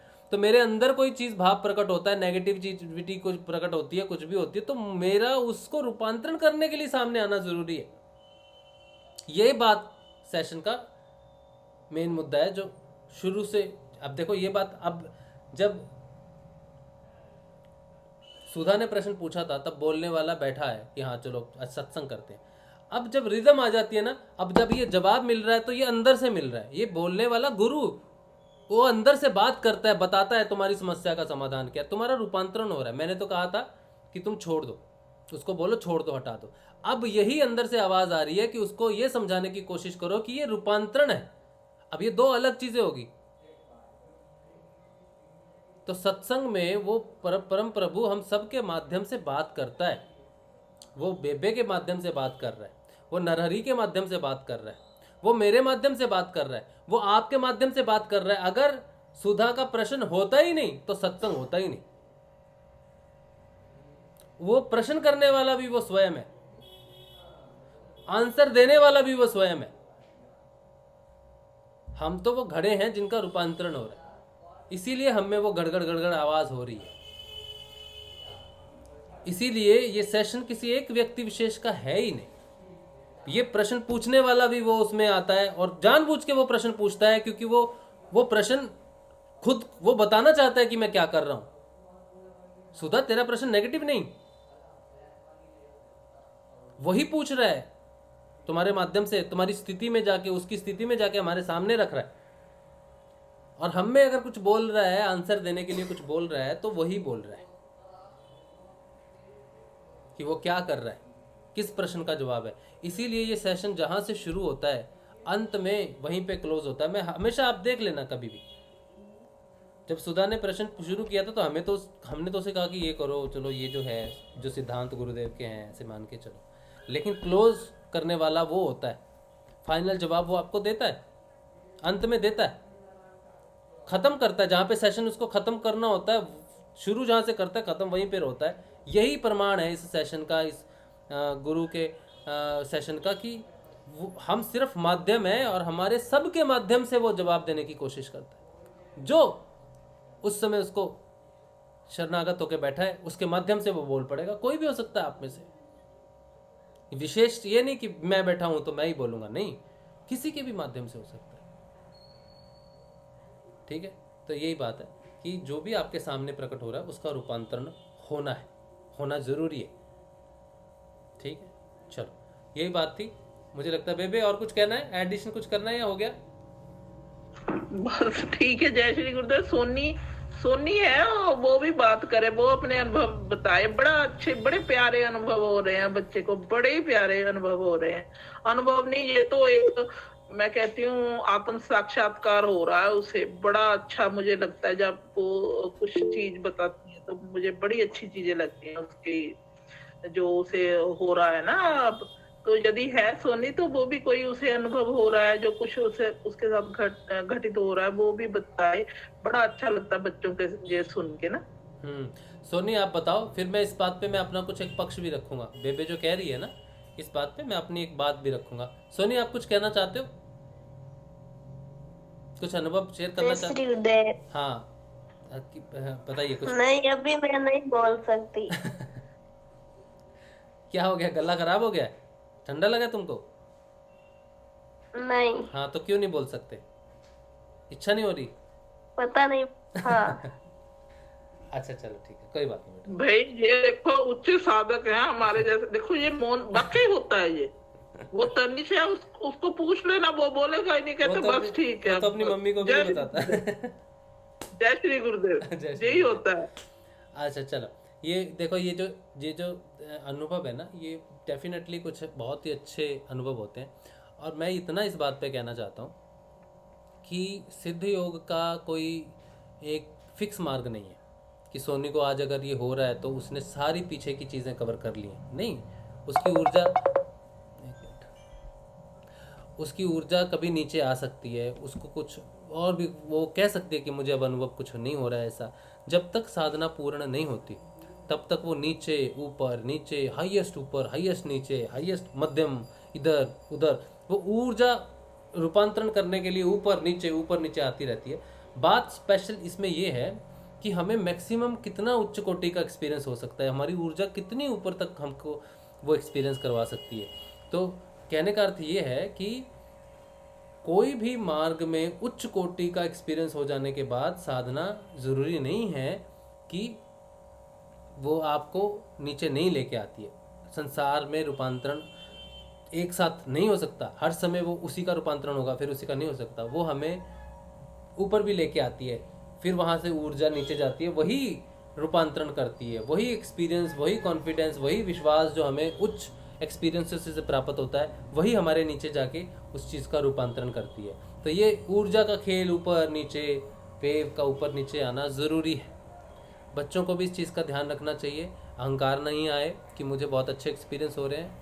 और बहुत अच्छी बात है, आपको जैसा बेबे ने कहा कि आप हमसे भी अच्छे आपको एक्सपीरियंस हो रहे हैं, तो आपको कहाँ कहाँ लेके जाया जा रहा है। लेकिन ये ज़रूरी नहीं है कि वहीं पर ही स्थिति रहे, जब तक यात्रा पूर्ण नहीं होती।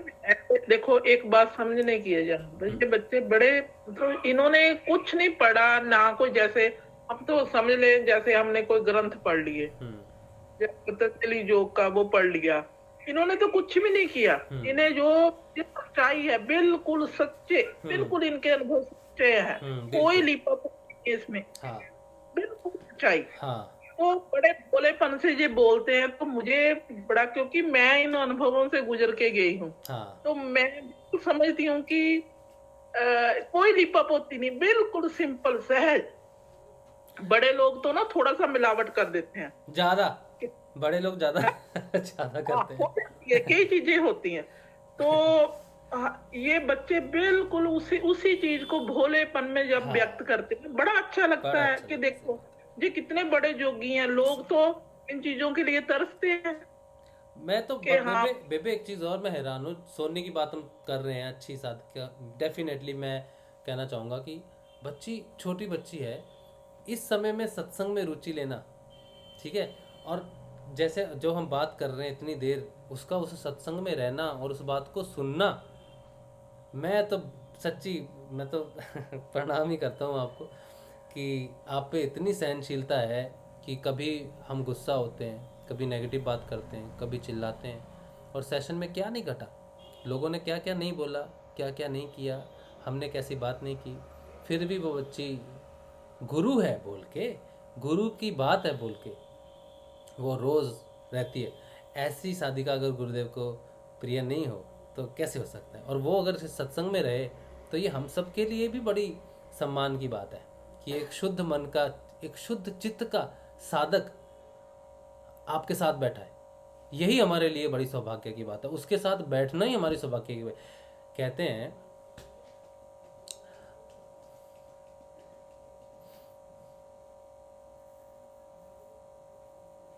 अष्टावक्र गीता में एक बड़ा ही प्यारा सा वाक्य है, ठीक है। अब मुझे एक सेकंड दो, मैं एग्जैक्टली आपको बताऊंगा तो आपको अच्छा लगेगा सुन के। पूनम देने देना, ये सोनी के लिए कहना चाहता हूँ मैं।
बहुत ही प्यारी बात है, वो मुझे अभी मिल नहीं रही।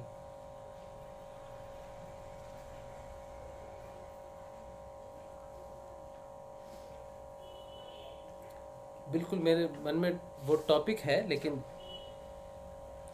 मैं चाहता था वो एग्जैक्ट हो, मेरे विचार सा हो गया हूँ मैं वहाँ पर।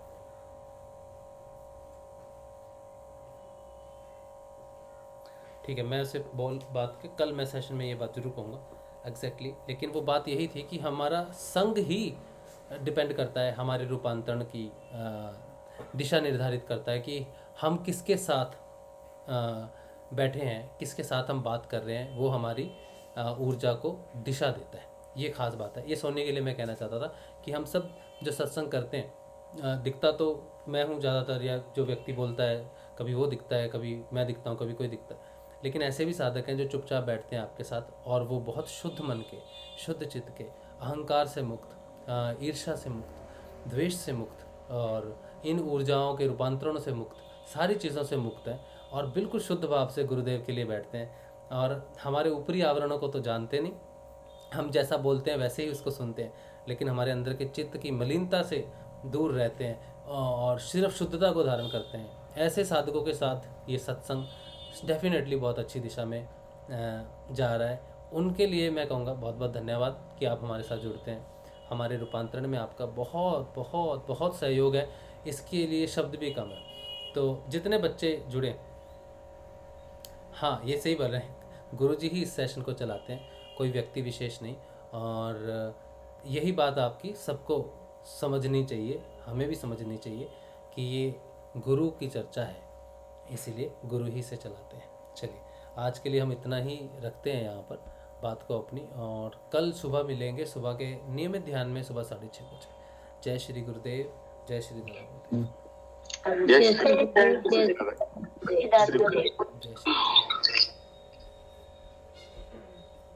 जय श्री गुरुदेव, जय जय श्री गुरुदेव, जय श्री दादा गुरुदेव, जय श्री गुरुदेव आप सभी को, जय श्री